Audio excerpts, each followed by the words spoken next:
us aware that we almost see no titties in movies anymore, and we only see tits. Hey, anyone notice this? Yes, I love titties. Big old titties.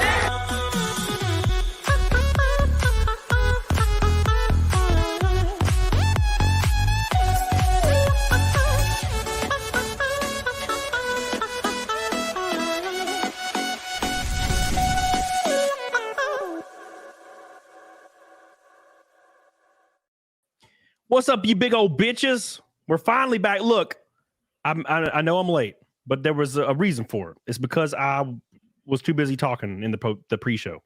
So I apologize for that. But thank you guys for getting to the like goal very, very easily. You crushed that shit. I don't know if it has anything to do with Chrissy, but I appreciate it. Thank you so much. Today, we got the famous, the illustrious, the gorgeous, mostly, CHRISSIE MAYR. Oh my God, what's up? How you doing? Oh my God, Camelot, what an honor. It's great to be here. I'm sorry I bailed on you the other day. You took my joke. I was about to shame you. Go ahead. Take two. It's great to be here. You're like, it's such an honor. I'm like, I guess it wasn't an honor last week. Damn it. No, dude, it was great. I rated your 600 stream. Dude, rating is great. I saw your raiders. It's a great thing. I'm late to the raid game, which is weird because for months people have been like, "Oh, we're from this person's stream, we're from that person's," and my heart feels warm when I see that, and so it feels good to now throw my people into another stream because most people are looking for somewhere to go. They just need direction. Yeah, dude, it's really cool too to watch like a stream go from like 1,000 concurrent to 1,700 concurrent. Yeah, because of like your help, I guess. It's pretty cool to see. Nice. It never happens to me. I've been raided once, and it was like 4 months ago. But it is pretty cool. And so, like a lot of people, they don't even have the raids turned on. Dude, I'll see like a person, okay. What do you mean raids turned on? I thought you just tell people in the chat to go somewhere and you put a link in. I literally raided you. Like when my stream ended, the page refreshed and it was just on you. That's why it sends 100% of the viewers to the new person. It's pretty cool. Okay. Yeah, maybe there's something technological that I'm not doing. You go to in your preferences and you have to turn on redirect privileges. And a lot of people don't have it turned on. And I'm like, man, I want to raid this person, but they ain't got the shit on. I thought raiding was just an idea. I didn't realize it was a raid setting. It's a belief. It's just an idea, a belief. It's a panty raid. A child. Go to a girl's stream. Oh my God, panty raid. Oh my gosh. Do you remember that SpongeBob episode? No. Panty raid episode? Oh my, what? Oh my God. You didn't have cable growing up. I did, but still, like I live in a trailer now, cable. No, there's an episode of SpongeBob that was pulled later. They didn't show it anymore, right? But it's the "Are you feeling it now, Mr. Krabs? Are you feeling it now, Mr. Krabs? Oh, I'm a feeling it." Like that episode. I'm not familiar. Dude, he's like, I got an idea. Let's go on a panty raid. And they go to like Mr. Krabs' mom's house and grab her panties and they're like playing with them. They weren't afraid of getting crabs? Damn it, Chrissy. What the fuck?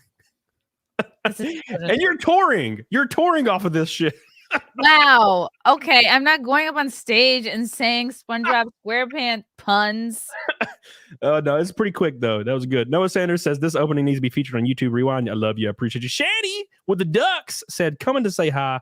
I love you, Shanny. I appreciate you. Ducks. Samantha Bullock. Happy for the stream and crying on and off. But next year you're invited to the retreat. Thank you, Samantha. I love you. Wow. I'm sorry you're feeling like balls, but you know I'm always there in the DMs for you if you need. Less famous sister of Sandra Bullock. Nice to meet you. Yes, less famous sister. Thank you, McSandman with ducks. Appreciate you. Yeah, dude, I used to have a thing that played ducks, and they would just take advantage of me and play them for like hours. And I'm like, I gotta turn this bullshit off. You mean the feeding the duck song? No, it just said duck, and it would like it was like this, but it was ducks, and it would just be they would post like 90 of them. Like or would it say duck? It would just say duck, duck, duck, duck, duck, and it would do it for like an hour. Oh, and then goose or no? Some people would put the goose on it, but no, I would go and piss, right? Because I got pee all the time. And I would just hear it in my bathroom. Just duck, duck, duck, duck, duck, duck, duck. And I'm like, these sons of bitches. Jerk off Juggernaut says, shout out CHRISSIE MAYR and all the beautiful ladies out there keeping the simp hand strong. Cheers to snake milk. Get to guzzling. Thank you so much, Jerk off Juggernaut. I appreciate you. Matt himself, damn, what is going on? These rants, right? Rumble Top Donator. I dare someone to do this very minimum chat. I bet you won't, plebs. Thank you, Matt. over on Rumble. And then CC on local says, for Chrissy Mayr's boobs, thank you so much. I had to get through all those real quick because there was a bunch of big old delicious Sabathia? Former Yankee? Shit, I don't know. I don't know who that CC is, but they're always supporting me and being great. Cool. And don't forget Press Tilde with 20 gifted memberships. Holy dick balls. That's like the most in a long time. Anyways, thank you guys. And real quick, an announcement before we get going here. I had a race Saturday. We qualified ninth. I can't remember. It was pretty decent. There was a big field. It's the biggest field of cars we ever had. Unfortunately, 20 laps after the green flag, my oil pressure dropped to 0 and my engine exploded. So rest in peace to racing for a while, because I have to get it built, to get it rebuilt. It takes like a month, 2 months, because the parts are so rare for these, older engines. They're not in circuit anymore. I have rare parts too. What the hell does that mean? Oh, you're talking about because you're like a natural woman? What does that mean? Like you have a vagina? I don't like, you don't have one of those newfangled like inside out. Oh, right. No, I don't have a water weenie down there. I don't have a gash hole that I have to keep open. An axe wound. Putting stuff in there. That's rough, dude. Oh man, God, it's rough. Like, there's a part of me that's like, man, I feel for you. But there's another part of me that's like, wow, who told you this was a good idea? Like, God, man. It's bad for people who get elective surgery based on a mental illness. Man, look, dude, I get it. They know the risks going in. I get it. And I also understand that back in the day, before this was even a conversation, 10, 20 years ago, it took people like years of mental like evaluation to go through with it. Now they were talking to this lady the other day, and it's probably weeks now. I don't know if she was testifying in front of Congress or something, some board somewhere. And they asked her what it takes for her to recommend a double mastectomy to an underage girl. And she said, oh, it's one sentence, one session, if they say they feel like a boy. And I'm like, wow, how is there no regulation? There's got to be something. At least talk to somebody. Jesus, Mary Joseph. So it's getting a little wild. And that leads us to the first topic of the day, and that's Dylan Mulvaney. And I saw a video you did, and I've been feeling the same damn way for a while. All right. And I know you're from a different place, and I'm definitely from a different damn place, but our minds are in sync, because I think like the dude in Canada that had the giant boobies. You remember the dude? The shop teacher. Mm-hmm. Yeah. Just giant knockers. They found them in public, and they're just a normal ass dude. And it appears as to though they're trolling, but you can't say anything against it or else they can sue you. That's the whole point, right? Isn't that great? You can claim hate speech, hate crime. Well, he's in Canada, right? So that he can totally do that shit all day. Yep. And you could probably get away with it here now. But I think, and I would probably do the same thing. Look, Chrissy, I'm gonna be honest with you. I might put on a bra and panties and start dancing around. If like there was companies saying, hey, $100,000, daddy's got a race. I got to buy a new engine. Like, you best believe I'll do whatever. Like, so maybe that's what we need. Maybe we need more guys like you just being trans influencers to take the piss out of it, to take the seriousness and the victimhood out of it. Because what we need, the only way women can come back and gain respect again is either to do what you're suggesting, like make a mockery of being trans, or women have to become an even bigger victim class than trans people. That's the only, and I don't know what we can do to make that happen. It's 4D chess. Us men, we reconquered. We had to just join the team. You know what I'm saying? But that's what I feel like happened. But I think now, look, there's legitimate people out there. Like, and now if you look at the stats, it's a very, very small amount of people that are legitimately dealing with something and looking for an avenue to help them succeed, feel more included, or just feel more okay with themselves. And I get it. Very small. It's a small percent of people. These are not the people we're talking about. We're talking about people that are on TikTok and they're sensationalize it just to get a following, just to get support, just to get sponsors, and just to make the whole movement look insane. And now you have politicians that are using this movement as a scapegoat to argue any moral like standing inside of it. For example, a report came in from the UN the other day, March 29th. It's like 2 weeks ago. This report claimed that the UN claims that we need to decriminalize sex between small children and adults. Ugh. Decriminalize it worldwide. Why? Because Why? it disproportionately affects the LGBTQ community. That's what they're saying. Oh wow, that's yeah, it's another form of victimization, Yeah. victimhood. And if you Chrissy, you go to Congress and you're like, hold on, damn it, I don't think this is right for 58-year-old dudes to have sex with children. They'll say, well, sorry, you're a bigot because you're spouting hate right now. Instead of, because you basically can't have a moral argument. Such a stretch. It's still such a stretch. Like, I agree. Some dudes genuinely want to live their lives as chicks. Some chicks genuinely want to live their lives as dudes. Yeah. But then it's like, okay, once you start, okay, what does any of this have to do with kids? Sorry, like once we involve kids in any form, you lost me on there, because kid is still a kid. It needs to be a kid until they come of age, until they're 18, until they're 21, and they get to decide what to do with themselves, whether that be sign up to serve in the military, get a tattoo, get married, like whatever, live as the opposite gender. Yep. But we're not pushing kids to get tattoos. We're not pushing, I don't know, kids to I don't know, child marriages. Yeah. It's like, oh, how convenient that we are pushing the thing that will make Big Pharma the most money. Oh yeah, dude, that's the whole damn part. That's everything. That's it right there. Are you gonna push something to cure somebody, or are you gonna push something that gives you a customer for life? The obvious answer. I worked in retail for years. I know.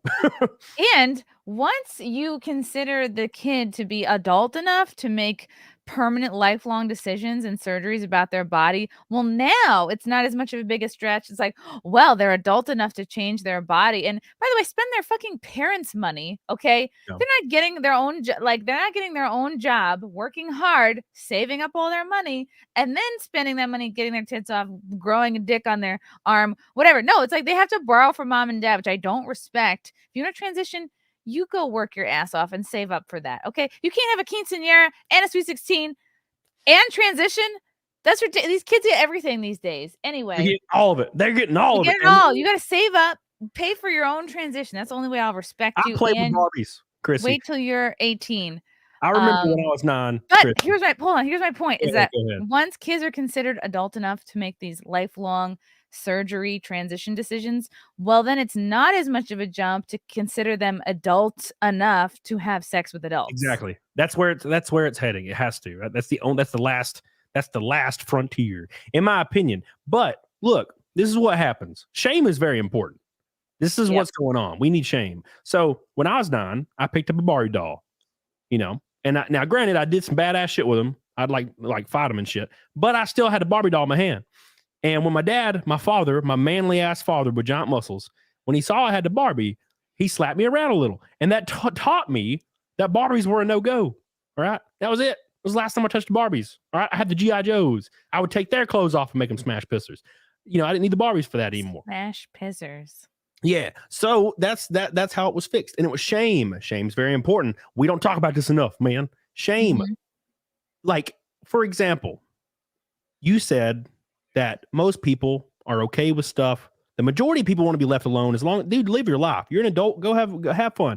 I feel like that's generally most people. Obviously, there's extreme people on both ends of the spectrum, but generally, most people are like, "Hey, man, just leave my ass alone. Then you go do what you want to do." Now, granted, some of these people might call you a bitch. Some of these people might say some things or say, they'll call you a transmission or some shit. I get it. But when I was growing up, Chrissy, when I was a fat little round boy, looked like a bowling ball, people called me a fat boy. My nickname in middle school was Cheeseburger. I'm not even joking. So, but the shame built me who I am today. And that's a very important thing. And now there's like talks to criminalize the shame. I mean, they've done it in Canada, right? Hate speech, it's super illegal now. Right? Wow. You can't misgender somebody. Now, what if you said you couldn't call somebody a ham planet? Right? You need to be able to call people ham planets to shame them. Right. Shame is an important motivator. For example, because if you break down shame, what is shame? It's just people letting you know that what you're doing is not okay. Yes. And it's like shame doesn't go away ever, by the way.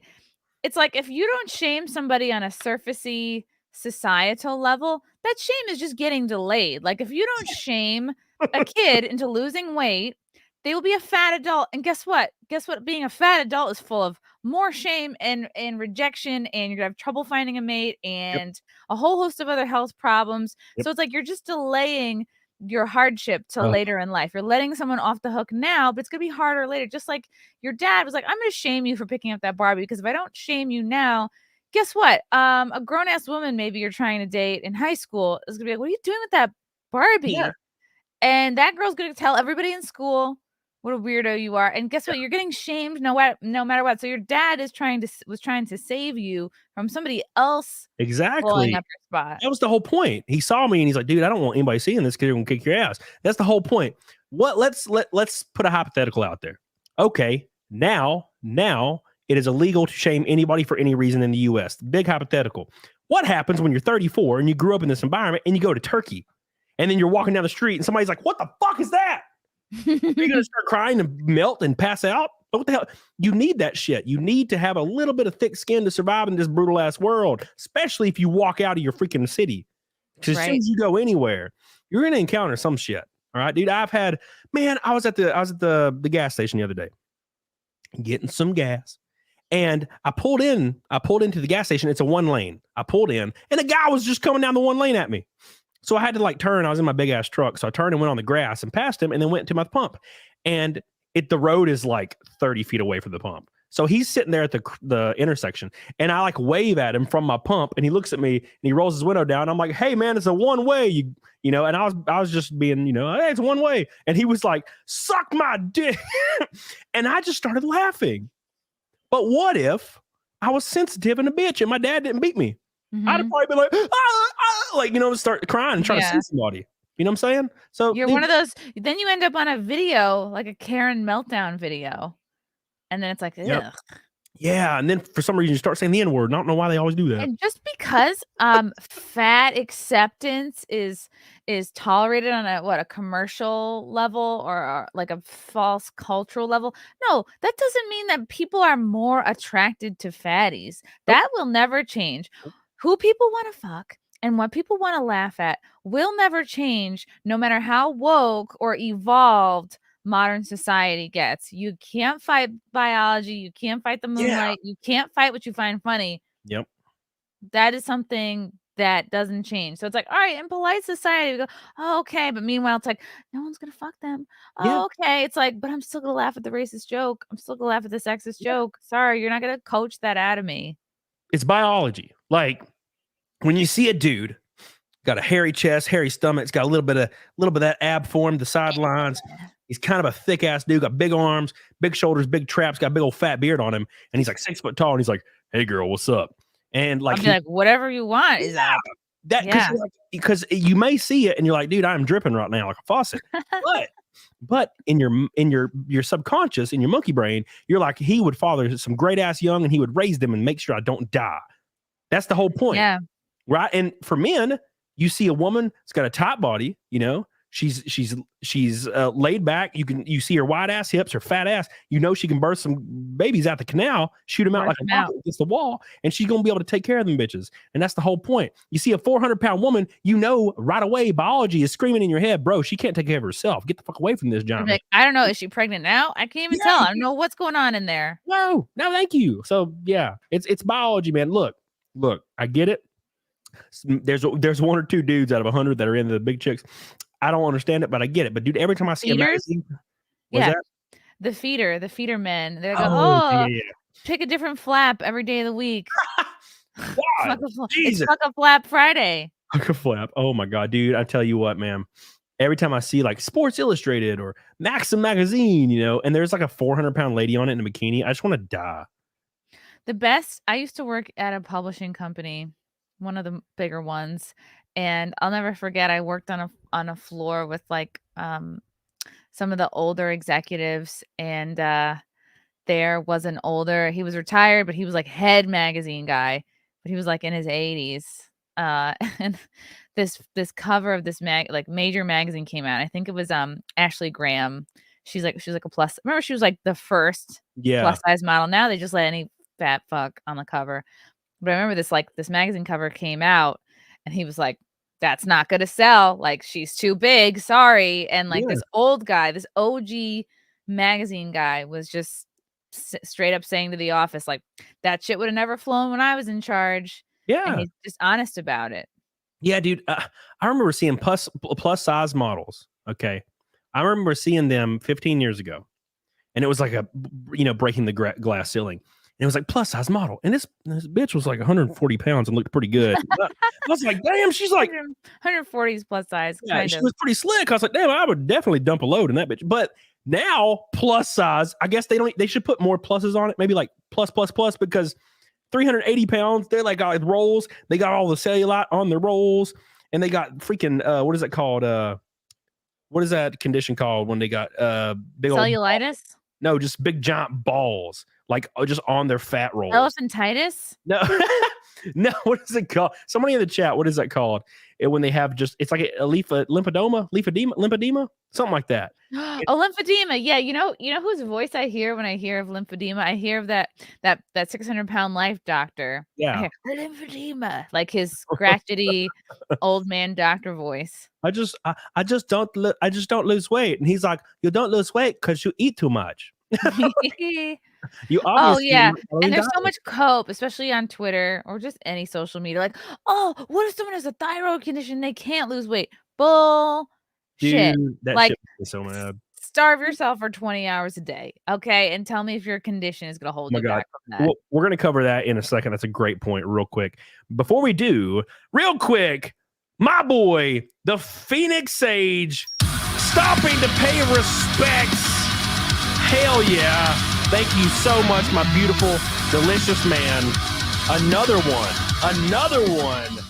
Damn.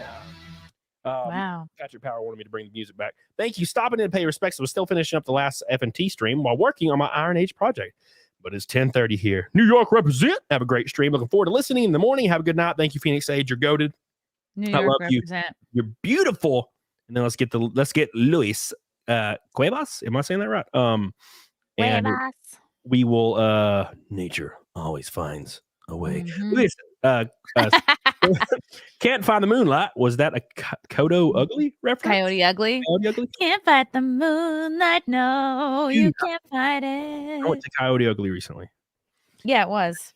I went to the Coyote Ugly place recently. Oh. By recently, I mean like a year ago. No, the one in Florida. There's another one in Florida. Oh. It was the trashiest place I've ever been to in my life. That's fun. I think they closed the one in New York. They'll just fist fight. And people get dragged out and then fist fight again. For the owner, he was this really famous. I think he started the OG Coyote Ugly in New York City. He also owned many other famous, well-known bars like Yogi's and Doc Holidays. And I worked at the Patriot, which was like the shitty, cheaper bar. Well, they were all cheap. They also owned the Duck in Spanish Harlem. So I would work between the Duck and the Patriot.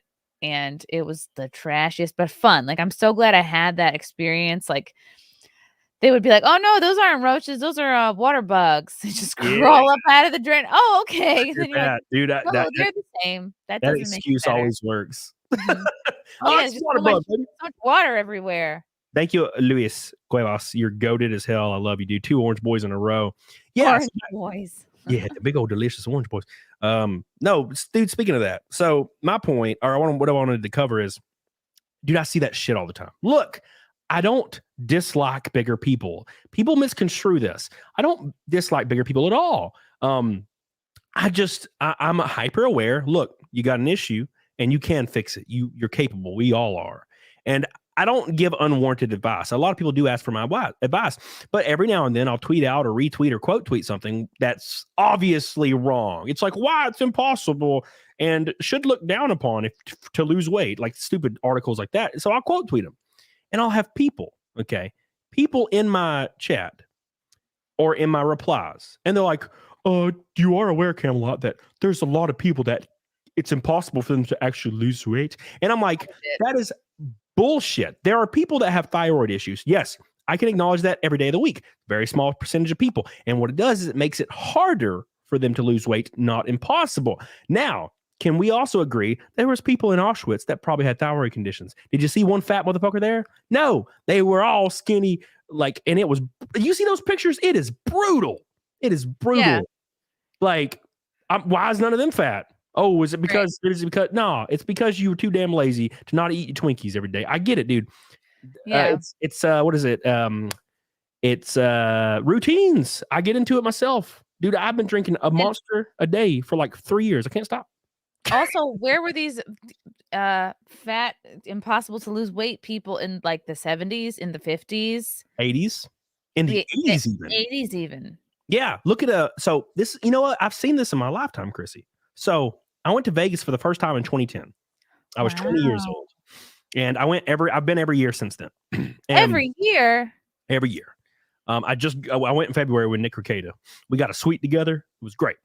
So, you know, I go to Vegas. Okay, but okay. You know, I go to Vegas and I love it. And but that being said, the first time I ever went to Vegas, I remember walking through, you know, casinos, and every woman there was stunning. In Vegas? Oh, yeah. And they're all in like slutty, glittery. Like, I'm going to Vegas in like a week or so, and I'm like, I need to get slutty dresses. So that being said, the last 2 to 3 years I've went, you have to look so hard to find a girl that looks attractive now.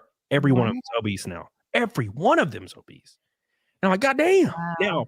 Now, it depends on your demographic, but the average is, and this is for men and women. All right. I know if I say women, everybody get angry. I'm talking to you, Shani. But men and women, the average overweight rate in America now is around 70%. What? Yeah. Obese or overweight. That's more than half. That's a lot. And now, not pointing any fingers, but the highest demographic is Black women. It's like 91%.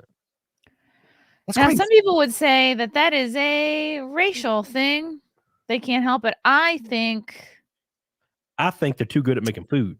I think damn, you ever had I think every ethnicity has their strengths and weaknesses. Yeah. And I think some ethnicities have just like some ethnicities have a better time digesting dairy than others. That is true. Go back far enough in their OG people were eating.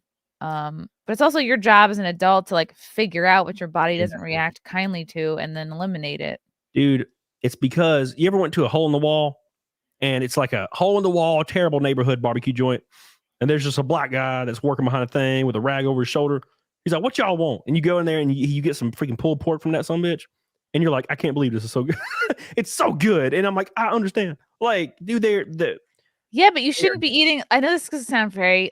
My dad is very German and a Virgo, and he fat shamed the fuck out of all three of us, like, and my mom, our whole life. But I was very much raised with like, yeah, not every meal you eat should be like fucking delicious. Like, some meals are like, oh, it's the taking your vitamins of meals. Yes. It's like, suck it up. Sorry, you can have something delicious on your fucking birthday or on a special occasion. Chicken and rice, man. I eat chicken and rice almost every day. I ate some roast today. It was quite literally just the meat and the broth. When I love it. I've finally gotten to where I love that shit. And I work out so hard every day because it's a mental thing for me. It's not because I'm like determined. It's just because if I don't go there, I might swallow a pistol. I don't know. So what? Gotta keep it up. You know what I'm saying, Chrissy? Right. Keep your hands busy. Yeah, dude. I don't want to pick up any weapons, you know, because I might turn them on myself. Rockin' Knot says, "Love you both. Can't wait to see Chrissy in Las Vegas." Hell yeah. Thank you. Dude, it's already an orange ass night, by the way. Jesus Christ, y'all. Got a lot of orange goats in the chat. Damn, crazy as hell. Samantha Bullock, I have a thyroid issue, but been losing weight. She's been Samantha reached out to me. When you're Sandra Bullock's sister, you get a lot of slack from me. Okay, can you tell us, Samantha, if Sandra's actually a man? Because I've been reading a lot of conspiracy theories about Sandra. I've heard that there's a secret Adam's apple. Maybe you can give us the scoop. Yeah, so she messages me a lot, and we talk a lot. And she was like, "Hey, can you give me a diet plan? Can you help me out?" So I've been talking to her for a long time, and she's been losing weight. Like this girl? Yeah, and she has a thyroid issue. That's the whole point. So it's I knew, dude, and I acknowledge it is hard. It is. I don't mean to sound like a bitch, like an uncaring bitch. No, sound like a bitch. It's good. Good. I know, but some people have genuine handicaps. But I'm just big on not letting things be an excuse. Yeah, no, I agree with you. It's better to get a little shamed and a little embarrassed than it is to not feel it at all, because that's dangerous. But look, I acknowledge so it is really hard for a lot of people. I've trained a lot of people in my life, but it's not impossible, because I know a bunch of people that struggle with that shit. And when it clicks in their head and they finally are able to put a couple months at it and they lose like freaking 60 pounds, they're like, oh, I get it now. And I'm like, yes, it's because Hot Pockets, man. You can't have 3 of them bitches in one sitting. Have one of them on Saturday, maybe. Yeah, you try to rationalize it all you want. Even you go, oh, I'm gonna work out more. It fucking just comes down to your diet. You just have to watch it. See? Especially like if you're older than, I don't know, 30. Yeah. Like you have to really. Oh my God, it's so bad. Other white meat, dude. I feel you, man. I love it. I love food. Yeah. So, dude, it's so hard. So when I was 27, 28, I was like, I had a tight, really pinched waist and a big upper body. I was like 147 pounds. I had an 8-pack, and it was kind of, it was kind. I could eat a cheat meal twice a week. Didn't matter. Now being 30, if I eat one cheat meal, I look like an obese man. I feel it on alcohol. Like I had a regular like Cosmo the other night. I woke up, headache. You can feel it in your joints, and it's like I don't feel anything in my joints. But it's like if you just drink a lot of sugary shit, your body's like, "What are we doing here? Come on, girl." Yeah, dude. Oh my God, it's a nightmare. It's a nightmare, dude. And it's hard, and it sucks because I know like a lot of people there in their 30s that are still in good shape, and I'm like, how the fuck? Dude, it's like a battle for me. Now, granted, I feel like for my age, I'm peak as far as like all my friends go. I'm not a fat dude. I'm just a big, thick ass man. And I work out a lot. But to get really pinched and tight, like to where I can cosplay shit, like with my abs out, it takes like 4 months straight.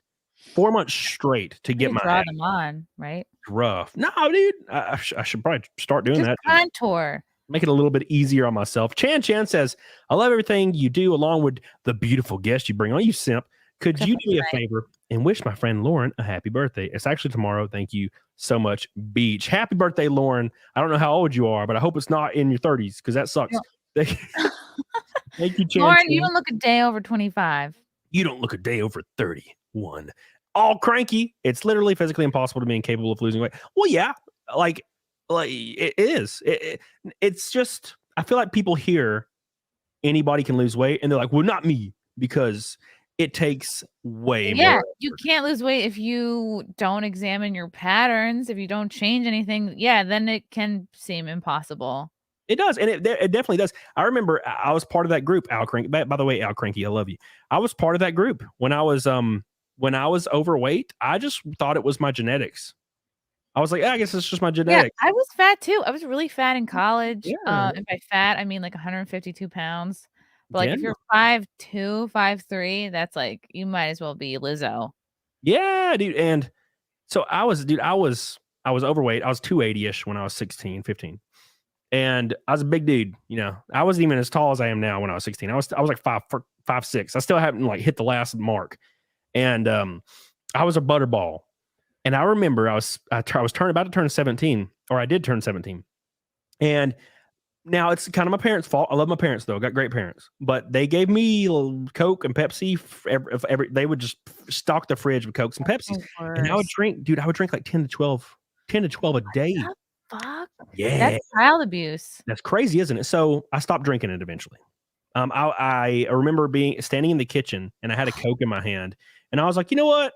Fuck this. And I put it in the garbage and I did not drink another one until I was 27. And zero soda for kids, zero soda for adults. Yeah. Just get the fuck off it. Now, period. I do drink them with whiskey a little bit. So I'll put some Coke in my whiskey, right? So I do that sometimes. But I haven't actually sat down and drank a soda since I was 17 years old. I lost 100 pounds in 4 months. What? And I was still eating pretty bad. I just stopped drinking soda. I took out probably 70% of my daily intake that I was having, and I just never went back to it. I lost a lot. I got real scrawny, so I became like an emo kid. I had long hair, and I was real skinny. And I started having sex with women, which was cool. Wow! Like immediately. Is that better than cocaine? Yeah, not cocaine, Coke. Yeah, he was great, man. Yeah, it was much better. I remember a girl that told me that she could never like me like that because I told her I had a crush on her when I was 15. She was like, "Oh, I could never like you like that. You're like a brother to me." And then I lost weight, and she Guess what? immediately You came over weren't to like my a house. brother to her anymore. Came over to my house and took her drawers off immediately. Her draws. It was awesome. So yeah, and then she died. It's crazy. What? Yeah, it's like 7 years ago now. I hadn't seen her in like a decade, but yeah, her boyfriend came home and he was mad and he shot her in the face. I don't know why he's mad. I just remember reading it on Facebook that he murdered her.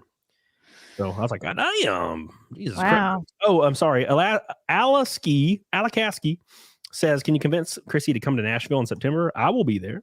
What's in Nashville? It's just a Nick's doing like a meetup show type deal. And I will be there as well. It's Nashville, September 16th, I think. Last time I was in Nashville, I was there for a medical freedom conference called The Truth About Cancer. And it was at the Grand Ole Opry, or is it the Opry Hotel? I think it's called the Gaylord. One of my favorite hotels I've ever stayed at. There's like an indoor like forest. It's like an indoor restaurant. It's like an indoor ecosystem. There's like a boat floating inside a lake inside this building. It's fucking cool. Man, I went there when I was like 9. Everybody go there and just you can hang out for a day in there. You don't have to like get a hotel. There was a Pizza Hut in that bitch. When I was like 9, it was the coolest shit I ever seen. Because when you're 9, that shit was like space. I was like, oh my God, because I grew up in the trailer park. I never went anywhere. Speaking of trailer parks, Renee Villarreal. Oh my gosh, with the pink bitches in this stream tonight. Love you. I appreciate you. Hot diggity damn. Second pink boy of the night says, last time I went to Disney, could have sworn I was at SeaWorld with all the whales walking around. It's food quality being crap and people not having self-control. Thank you, Renee. I appreciate you. I agree with that statement. You're goated as hell for your pink boy. You along with old Sage, I appreciate you. Thank you. How come some people, like when you give, and I've noticed this too when I give super chats, like some people can give 50 and some people can give $49.99. Like what is up with that? I think it's if you're on the app, it always makes it whatever 99. And if you're on browser, it'll do the even. Or it might be Apple versus Samsung. I don't know. Okay. But mine's always just the whole number when I do it. So Weight Watchers works because they step on a scale every day. You just got to do it. That's true, Holy Zone. You just got to do it.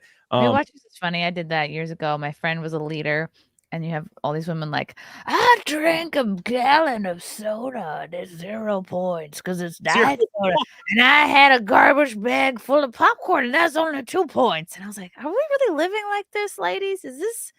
How long can we do this? My old manager, man. So my old manager at GameStop, he was a 500-pound man. And he was like, hey, I'm on a diet, but I can, so I'm eating apples for a snack instead of, whatever he was eating, chips or something. That some bitch would show up with a bag of 24 apples and eat every one of them. He would just eat, he would just be fisting them all day. Wow. Was he a donkey? He'd eat like 24 apples. And I'm like, see, I don't think you realize how much sugar is in apples, man. Because you going ham. Like, you're just doing the same shit, man. It's so crazy, too. I thought I was such a healthy bitch. I was constantly eating all of the fruit, all of the avocados. I ate so much shit, but I haven't had fruit, like, other than the occasional, like, strawberry, blueberry, in, like, a year. Like, it's really, like, I have the occasional berry, but, like, I'm over fruit. I used to do it, and shit that I thought was so healthy. Like I did green juices all the time. I would get smoothies all the time from like Juice Generation. I thought I was so fucking healthy and good. And like for me, it was like this modified keto carnivore, and the intermittent fasting drops weight way faster than And it was a mind fuck because I was like, damn, I thought I was doing the right thing with the green juices and the smoothies. Yeah, dieting is so. The unfortunate truth with dieting is not fun, and it's not easy. So people will always try new things that they like. Well, I'm trying this new diet. It's called the Gabagooba diet, and it's the cookie diet. All the ice cream you want. I'm like, no, goddamn it! Like, just eat low carbs, high protein, eat clean, and don't cheat for 6 months. 6 months. If you are a 280-pound man, and you are 30 years old, you eat that diet and don't cheat for 6 months and stay under a 1,600 calorie diet intake, you're going to be Channing Tatum. You will be 170 pounds in 6 months, and you will have, if you're working out and lifting, you'll be shredded. And people are like, no, I don't want to do that. And I'm like, okay, well, then you're fine. Like, yeah, it's the fucking summer of George. Boom. Yeah. Like, they're like, oh, everyone from high school that you wanted to. You got to go. You got to dig down. You got to do it as hard as you can, or you're not going to be able to do it. Like, and I know there's people that have had success with other dots, and I get it. I'm just saying, if you want to go to the next level, you got to fucking go to the next level. Like, there is no shortcut. It sucks. If there was, everybody would be shredded. And obviously, get over yourself. You'd be like, well, and like someone in the chat made a really good point, and I say this all the time. Like, it's hard to get in shape, but it's also hard to be fat. So you have to choose your hard. Yeah.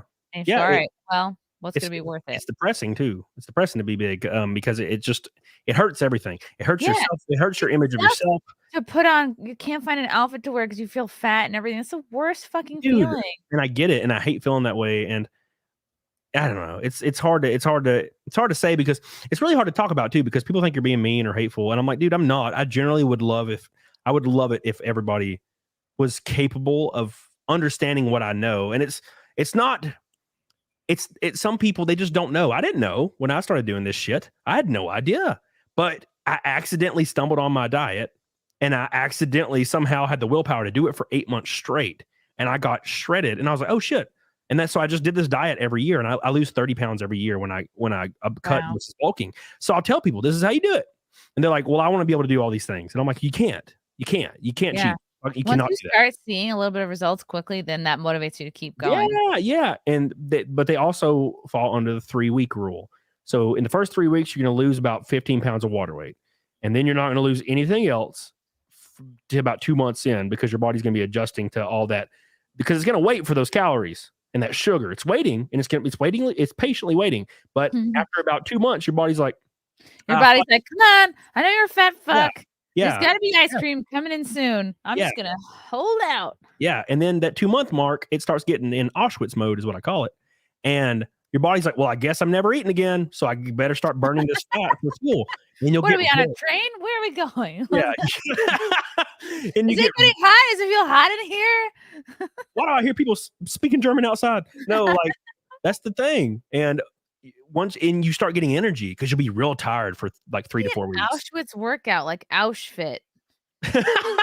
Dude, that would be a good hashtag. Market this, Camelot. You might be canceled, but I think basically it's everything we love about Bikram yoga, like hot room, sweaty, but work out as if your life depends on it. Auschwitz.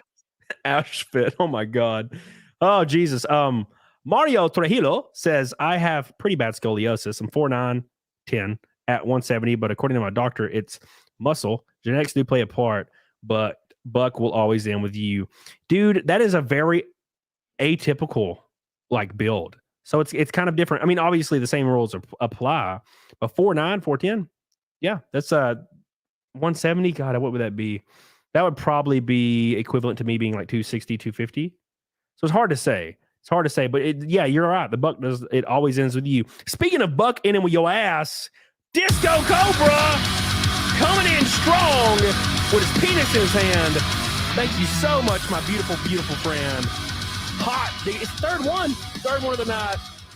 He says, hope all is well. Been watching Gothics and Melanie Mack content a bit and getting back into my faith. Main goal is to reach baptism someday. Other goals are to stop drinking soda and energy drinks and eat healthy. Are going to be difficult, but worth it. Hell yeah. I'm glad to hear that, my friend. Do what you need to do. Disco Cobra. But make sure you do me a favor. Make sure you commit to that shit. Thank you, Disco. You're capable. You're beautiful. Thank you for the pink boy. We're 150 from Naked Snake. I love you and I appreciate you. 148 stream in a row.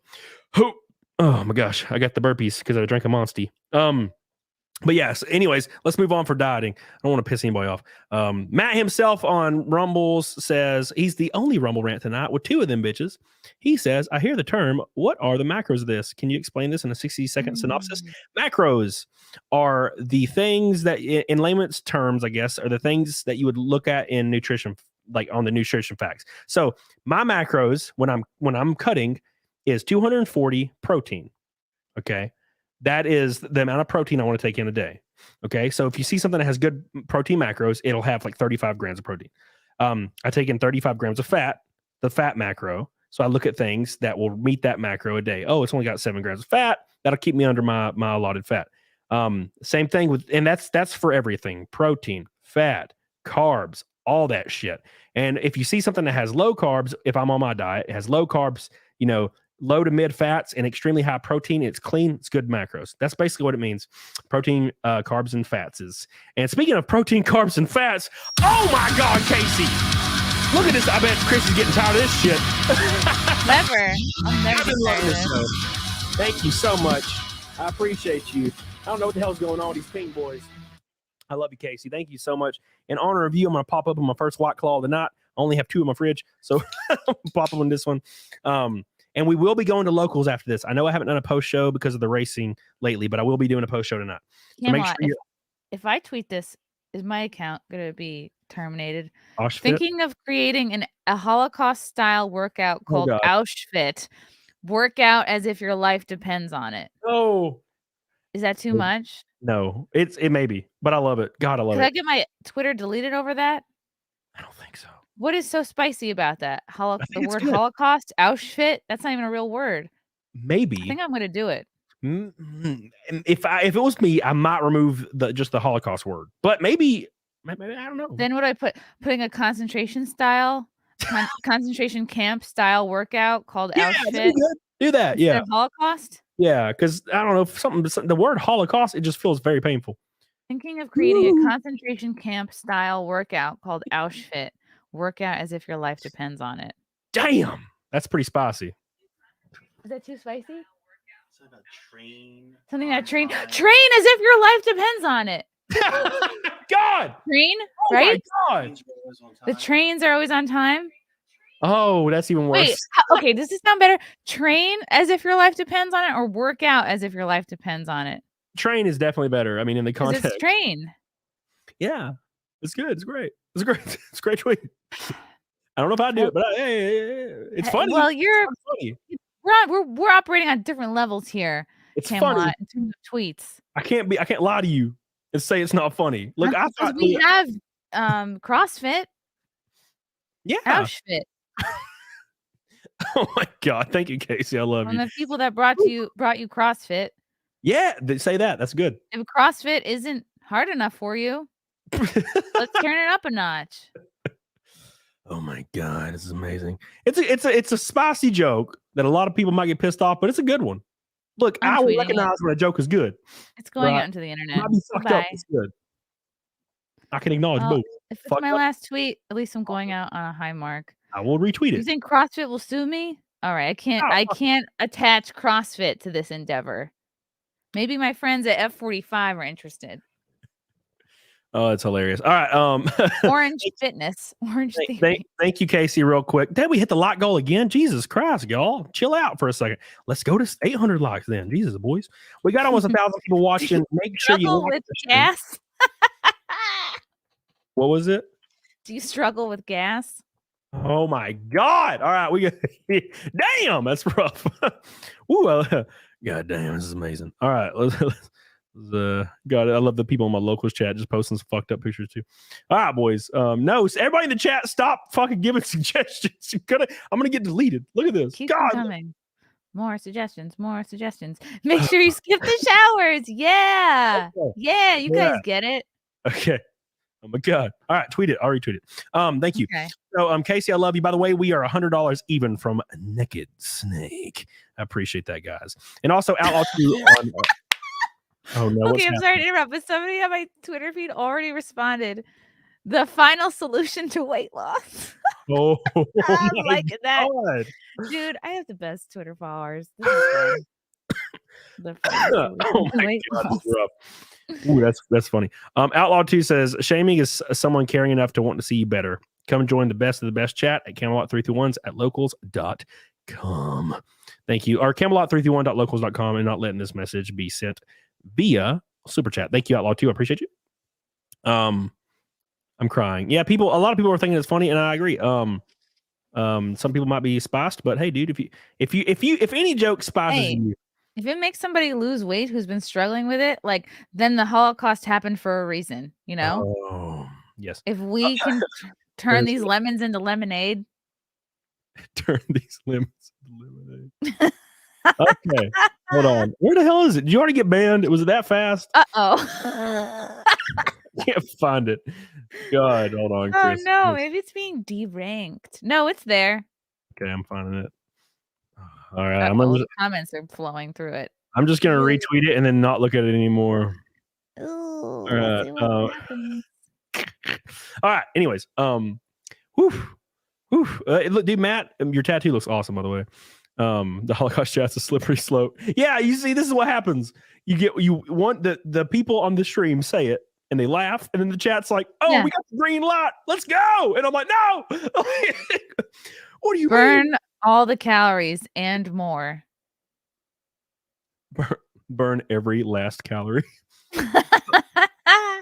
Did you know a house cat has like 6,000 calories if you ate one? What? Yeah. How do you know this? Do you have Asian friends? Yeah, obviously. Ugh. Like when I was on Tinder, like half the girls were Asian because they were from the college next door to me. So Ugh, are you one of those guys who's into Asian girls? they're my least favorite. Okay. I like white girl. I like floopy ass white girls, and I love floopy. Like they got big, little floppy ass on them. I like to have pinched waist though, and I like Latino girls. Gotta love them. Okay, so you like a little chaos. Yeah, a little bit of that. Oh, did you look at another man? Oh, that I like that. Or look at another woman. Yeah, that's me. I like that. I wouldn't date them, but yeah, you like to be a little bit whipped into shape, a little bit, always a little nervous that you're gonna get stabbed. But now but the issue is if you date her and then you look at another girl, she'll send her cousins in there to kill your ass. So true. So you could get stabbed. It's pretty wild, dude. But yeah, that being said, Asians were super laid back though. Asians were always really, really laid back. They were always because the white girls were always like a little dramatic, and girls are kind of the same way a little bit. But those Asian girls just sit on your couch and be like, "What's up, bro?" They didn't get. They didn't. It's cool. Thank you, Hayden. By the way, he says excited to see you for the first time in Vegas, Chrissy. I love stand up and haven't caught a show in a while.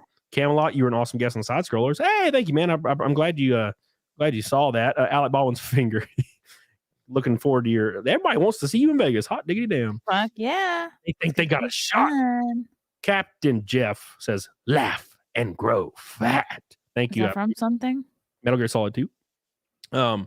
Dead Cell, bro. Come on now. Chrissy, what the hell? How do you know this? You know Metal Gear Solid with Snake? No. You don't know who Solid Snake is? That guy? No. Is that a wrestling character? Yes. Oh. It's a luchador. Okay. Well, some of us are grown women who are unfamiliar with wrestling. Luchador. Unless it was on the back of a Good Humor WWF pop, like ice cream pop. I don't know who they are. No, it's just a video game. It's a video game called Metal Gear Solid 2. And it's a great game. So it's a great series. One of the best series ever in video game history. Camelot. I have a super basic gym question, trying to get my chest game up. I'm doing flat bench presses, but my arms are giving out before I feel any burn in my pecs. Is the weight too light? Your form is incorrect. So the only thing your flat bench should engage is your triceps and your chest, your pectoral muscles. So don't have a wide grip like this. Have a grip like this. You're coming down. You see how my arms are going in, under, beside my traps, not like this. There, and you'll get it. Arch your back just a little. Let it come down and push up. And you might not have enough chest muscles to kind of engage it very isolated. Just keep working at it. And you'll get it. Crazy. I've been working out like pretty religiously for like a year.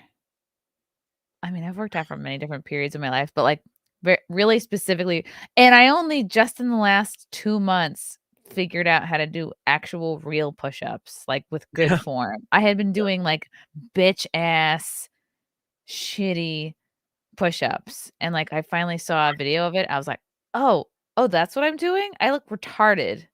So it's like you can do 1 or 2 real ones, like you can't do as many, but you're doing them correctly. Yeah, I somehow made my way to being the strongest like upper body guy at my gym. And I don't really look that way. I guess maybe I do a little, but there was this dude that's at my gym and he's like the size of a house. And I was benching 385 for like 4 the other day. Which is a lot of weight. You know, I'm a relatively small guy. I'm 5'11", 190 pounds. And I'm doing like 385. This giant dude comes up to me. He has a beard down to his freaking knees. Monster, like looks like a Viking. He's like, man, that's real impressive, bro. That is really impressive. And fist bumps me. And I was like, oh my God. Like, I was so happy. I couldn't believe this dude came up to me and gave me a compliment, you know, because dudes, you know, this doesn't happen very often. So, is when it comes to bench press, I know my shit. I suck at everything else. I only can do about 400 on squat and deadlift. I don't really deadlift. Oh, that's it? Yeah. But flat bench is my shit. You can see right here, I don't really know. Like, do I look like I would be like the chest, like the strong chest guy? Hard to tell. Everything's dark. Like this? The light is just on your face. I would say you like overall look like everything's proportional. I mean, like you have big, what are these, traps? Yeah. Those are bigger, but everything else looks pretty proportional. Yeah, if you saw my legs are hilarious. I look like a cartoon. My legs are fat, like I got good quads, but I think like I was meant to be 6'3" because like my legs are kind of short, right? They move real fast when I'm walking, like Mr. Krabs. Why? What's your ethnical background? White guy. No, what type of white? Shit, I don't know. My dad. Did you say skin? Well, maybe. I don't know. My mom and dad are real short. They're real little. I'm guessing maybe German, maybe Nordic. Look at Carrie. Such an old picture. That picture was in October of 2022 or something, or like in the middle of that year. I look the exact same now, except I have a beard. I just got off cut season just now. I just finished it. Thank you, by the way. But yeah, my mom is 4'11" and my dad's 5'5". They're real little. Aww. So for some reason, I'm half a foot taller than my dad. I don't really know how that happened. They're like, we represent the lollipop. Dude, when I go to like family shit, which is never, it's like once every 3 years, everybody's so little and it's so fun. Because I'm like this giant guy and everybody's little and it's hilarious and I love it. So you're adopted? No, my parents look identical to me. It's really creepy, actually. My dad looks like like he would be me. My dad looks like me or Donny Osmond. Is what everybody says he looks like Donny Osmond. I'll pull up this goofy picture of my dad real quick. If I can, there he is. There's my goofy ass dad. Everybody says he looks just like my ass, and I don't really agree, but I do think we look very similar, right? Do you see it? This looks like an explosion. Oh, yes, he does look like Donny Osmond. Yeah, everybody says that, but they also say I look like him. So, who do you look like? What 80s female pop singer do you look like as a kid? What is that one guy? George. Do you look like Blondie as a kid?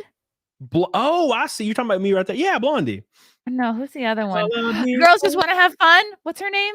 Cyndi Lauper. You think I look like you Cyndi look like Lauper? Cyndi Lauper as a child. Jesus, man. You do. She's goofy looking. You're saying I'm goofy looking. You look like a young Cyndi Lauper. How dare you? How dare you? She's great though. I love Cyndi Lauper. Casey says, "How much to Fight Milk, bro? We are $5.30 to Fight Milk, but we're 30 till Naked Snake." Thank you, by the way. He does look like this. Damn it, Craig! Why do you gotta support the shit? All right, you're supposed to disagree. My grandfather is Elvis. All right, look like Elvis.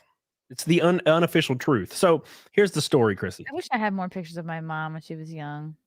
Oh, okay. I'll pull up one of my mom here in a second. But so my grandma Shelby, she died in 2019, and she swore her whole life. Now, granted, she was kind of a troll. She was a weird lady, but she swore her whole life that she hooked up with Elvis in the 60s. Cool. And that's my mom's father. So that would mean Elvis is my grandpa. And if you asked her about it, like actually asked her about it, she's like, oh, well, his lawyers paid me a bunch of hush money in the 60s. And I thought that was the original Stormy Daniels. Yeah, dude. So that's the rumor. But I'll pull up a picture of my mom real quick. Because she looks very Elvis-y. She does, like, I can't lie, man. She looks super Elvis-y. So everybody's like, "Yep, she's totally Elvis's daughter." And I still don't believe it. I still think it's a goofy rumor that my grandma just for some reason loved to share. But here's my mom right there. There's my mom and dad. But, Oh, you look more like your mom. yeah, I agree. My dad looks like a goofy. They're skinny so kid. cute. That was in 1985. Wow, They were 18 years old. that's so cute. Yeah, I'm like 15 years older than my dad was here. 16 years older. Isn't that wild? Yeah, dude. It's wild, man. Absolutely wild. They are some beautiful ass people. That's for sure. They're old now, but they're still attractive. How old are they now? 57. That's not old. I think it's 50. No, they might not be 50. That's Wait. still really young. Yeah. They're Especially for great. parents. Yeah, they're going to be alive hopefully forever. And hopefully I die first, so I don't have to worry about it. Thank you again, Casey. By the way, I love you. You're goated as hell. Disco Cobra. Casey's the top dog. Renee Villarreal. You guys are goated. Thank you so much for all your support tonight. It's been a crazy stream. The Jewish joke was crazy. So it was first time on the show so far. That's definitely gonna be clipped. My editors gonna be like, hey, here's a short for you to post on your channel. Well, I like that we workshopped it together as a group. Yes. I have a lot of fun doing that. Yeah, now people are posting pictures of my goddamn my Elvis and me naked. Oh, thanks for posting my nudes and my locals. I appreciate it. They saved them bitches. They don't give a damn. But speaking of saving bitches, TikTok. So you've obviously heard there's all kinds of conversations around banning TikTok. And although I hate TikTok and I would probably be happier if TikTok didn't exist, the issue is I feel like that opens the door to ban anything that they could see fit. Anything for any reason that could be kind of related to, because they're like, well, the Chinese government's getting our information. And I'm like, well, the US government's getting our information from every other social media app. Welcome to 2008. It's nothing new. And I feel like I could open a can of worms. And so I don't agree with the banning of TikTok. But I think TikTok's terrible. So what do you think? I think it's going to be Patriot Act 2.0 is a Trojan horse because most people hate TikTok, and I just don't trust anything coming out of the White House. It's like, wasn't Joe Biden like sucking Xi Jinping's dick until 5 minutes ago, and now suddenly you're supposed to do 180 and be like, oh, China's bad. Like, since when? You've been like just obsessed until now suddenly China is bad and TikTok is bad. And like what was it? The what's the act called? The fucking not resist. You guys in the chat know, but the act is called the whatever, something with an R. But it's basically like the chat was saying it. They can ban VPNs. Yeah. They can, if you're on any app that is Chinese or Russian and you say something that they don't like, they can be like, oh, we're going to fucking arrest you and we're going to consider you a Russian or a Chinese spy because you're doing something on a Russian or Chinese app or any app that we don't really know the origin of. They can just do anything. They can, what I've learned about the government is they can put you away for anything at any time. They just create something. Yeah. So that's what isn't that what the original bill said? It basically opened the door. Thank you, Carlos. It opened the door for them at any point to go in and have access to all this information so they could punish people for it. And we want the internet to be unregulated. That's the dream. And even though that's not really the case, even now, we want to keep it as unregulated as possible. And banning TikTok or CP. Banning TikTok with the bill, it opens up the can of worms because it's not just banning TikTok, it's opening all the government up to have all this access to information that they can punish over. And I don't trust the government. I've never trusted the government, probably since I was I don't remember how old I was, but I think I was 20 or like 18, 19 or something. And I might have been 22. And I remember I voted for Obama when I was like 18. I don't remember. And of course, the universal healthcare deal started happening, Obamacare and whatnot.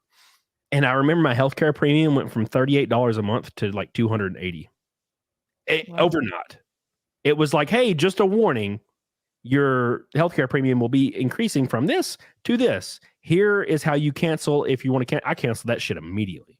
And I was like, what the fuck? So ever since then, I'm kind of like, yeah, fuck, I don't care. All the government's bullshit. All of them are bullshit. And you can tell that by and I know people in the chat are gonna be like, well, you're alt-right because you're talking about Joe Biden. I get it. I'm not, but that's who's in power. So it takes nothing to be considered alt-right. Yeah, dude, you can be freaking center and you're still alt-right. So that being said, okay, when you see tweets from the Biden administration, and it's like, we defeated Big Pharma and we took Big Pharma down, and we've did more to hinder Big Pharma than anyone ever before. And you can simply Google, because it's public information, who has accepted the most donations from Big Pharma and medical companies. Oh, shocking! It's Joe Biden by like 6,000%. And I'm like, fuck off. You're like, I can't. It's so easy to find the information. There is a lot of nuance there. There's a lot of shit you can't find about unless you really dig. But that's just open information. And if there's a government official, because it's not Biden tweeting that shit, obviously. He can't barely freaking even speak or walk anymore. But when you see a tweet like that, where you can Google that shit in 1 second and find out it's a bullshit. It's just such a bold-faced lie. At least try to lie a little. Come on, shit. At least trick my ass. Goddamn. I'm a dumbass redneck guy that never graduated high school or college, and I can Google this shit in 30 seconds and see that it is bullshit. And I don't trust any of it. I don't trust any of that shit anymore. I'm just like, look, I don't want to pay taxes. Leave me alone. That's kind of the position I'm in now. And don't bring kids into it. And now guess what they're doing? Bringing fucking kids into it. We knew this shit was going to happen from a mile away. And that's what we've been talking about for years. I remember talking about this in 2012 or 2013 when, all these movements were starting to gain power. I'm like, the end goal is to have sex with children. It always is. And I shit you not, the UN released. They said something recently. Yeah. The UN, they were like, oh, they want to decriminalize all sex from children with adults. We should be able to trust them to consent at the age of 11. I'm like, fuck off. Fuck off. Yeah. That's not it's just because there's some 55-year-old dude out there that's writing that down. He's like, I want to fuck. That's what's happening, right? Like in the opening of the actual report, the first sentence is growing up as a gay man. I'm like, oh, you fucking you son of a bitch. Like, look, you're painting this legitimate group of people, like the LGBT, like the LGB. That's what I'll say. That you're painting this legitimate group of people that exist in a terrible light when you do shit like that. Growing up as a gay man, it's like, what does that have to do with having sex with children? Why would you say that? What are you doing? You're fucking up everything that these people worked for 30 years.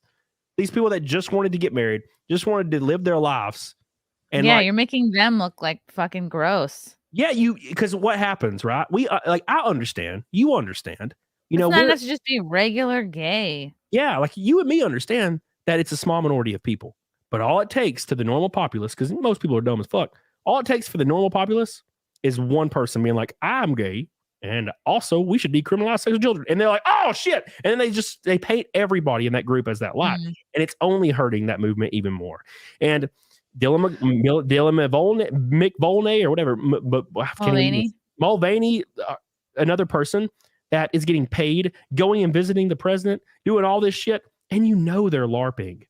They're LARPing so hard because every video is them just acting like a 12-year-old. Yeah. Dylan, I think on 365 Day of Girlhood, like at this point, I'm like, Dylan, where are your tits? You've been a woman for a year. Like that would be priority number one for me. Like I'm a biological woman, and I always think about maybe I should get bigger tits. But it's like, how are you trying to be a girl woman and not like getting breast implants is not even on the list? Yep. That made me very sus. And you still have your dick and balls, Dylan. Okay. How about day 365 girlhood and you're holding your cock in your hand? Then you're about that life. But until then, you could go back tomorrow and guess what? You go back to being a gay dude with a tight face. Big fucking deal. Yeah. And here's where I know Dylan is not like, you look at the Kardashians for 10 years. They sold what? BBLs, facelifts, nose jobs, contouring, all their lines of, their different brands and companies and shit. And then you look at Dylan. Okay. Dylan is now inspiring the next 10 years of honestly girls. I think what Dylan is selling, because he didn't get the tits, is Dylan is selling androgyny. He's selling top surgery and facial feminization. surgeries, like this flat, and people are even saying it like in like the fashion circles, like, oh, everyone's getting their BBLs taken out. People are getting their implants taken out. The thin look is back. I'm like, people are thinking, oh, is this like 90s thin chic is coming back? It's like, no. And they're pushing androgyny because they want us to be like sticky alien, make the females less female, make the males less male. Yep. Make us all super unattractive to one another. 2023 Laura Croft. Yeah. Yeah, where she just looks androgynous. And look, like, I got to preface a lot of things because there's people watching right now. I got to preface something. When we talk about this, because I feel like a lot of people that talk about this shit don't preface it. There is a small group of people that are fucking everything up for all these people that have been working for a long time.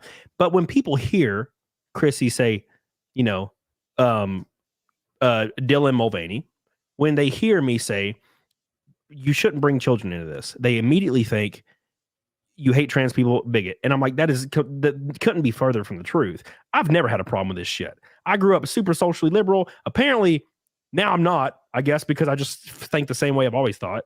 But apparently you can't be socially liberal unless you're this was never a fucking, kids were never part of the conversation. Like, yes. I've known trans people. I was in an improv troupe in like 2006, and there was a trans person in our group, and like nobody was associating it with kids even just a few years ago. It's like now it's like to justify pushing it onto kids. It's like, oh, now we've linked kids with transphobia somehow. This link was not present even 10 years ago. Yeah, dude. I live in Alabama. I had 2 trans people working for me when I worked at GameStop, and they were kick-ass people. I had a fun time working with them, and then they moved on to a different job. And I always thought I had no issue with it at all. The issue I have is when I see a 3-year-old and a dad on TikTok that's balding and has glasses, because they always fucking do, and they're like, "Oh, my daughter, they came to me and said they feel like a girl. So now they're my daughter instead of my son." And I'm like, they're fucking 3 years old. When I was 9 years old, I wanted to be a dinosaur. You didn't see me asking my parents to graph scales on me. No. They told me, okay, you can act like a dinosaur in your room, but keep that shit in your room and don't go to school attacking people with your dinosaur hands, because you're going to get shit kicked out of you by the popular kids. You know what I'm saying? Mm-hmm. I just when you're 18 or older, that's fine. That's, dude, you are able to do what I think you should be able to do. I think drugs should be legal. Like, when you're 18, I don't give a fuck about any of that. Like, I don't, dude, it doesn't, as long as it ain't me, go for it. But God, man, what did we say for years? What did I say for years? I don't care what you do. Just don't bring children into it. That's the end of the conversation for me. I just don't want to pay taxes. But now the entire conversation is what? It's all about kids now. It's just 100% kids now. Kids. What are all these trans influencers that are LARPing? They're not real. I just don't believe it for a second. These TikTok androgynous gay dudes that came out of nowhere, and there's like 100 of them. They're all like, "Oh, wow, I'm a girl now. Yay, look at Barbies. Wait." It's so easy. You don't even need proof anymore. You don't even need to like do the thing. Just like, did you see the guy? Buy a couple new outfits. He put a condom on his forearm and his fist, and he was teaching kids in the TikTok how to fist themselves. He's like, you put a condom on. Oh my God. And I'm like, what are you doing? And it's so disgusting. I shotgun him like Doom guy. I want to hear the damn music, and just go in there and start blowing them in half. Please, God, in Minecraft. But that is something that I did not know about till I was like a sophomore in college, going on spring break, and we went to Provincetown. I was like, that's ridiculous. But I like chose to go into that store. You know what I mean? Like, yeah, none of these kids would choose this. They don't choose it. What did you want to do when you were a kid? Now, look, I know not all kids are the same, but what would you want to do when you were a kid?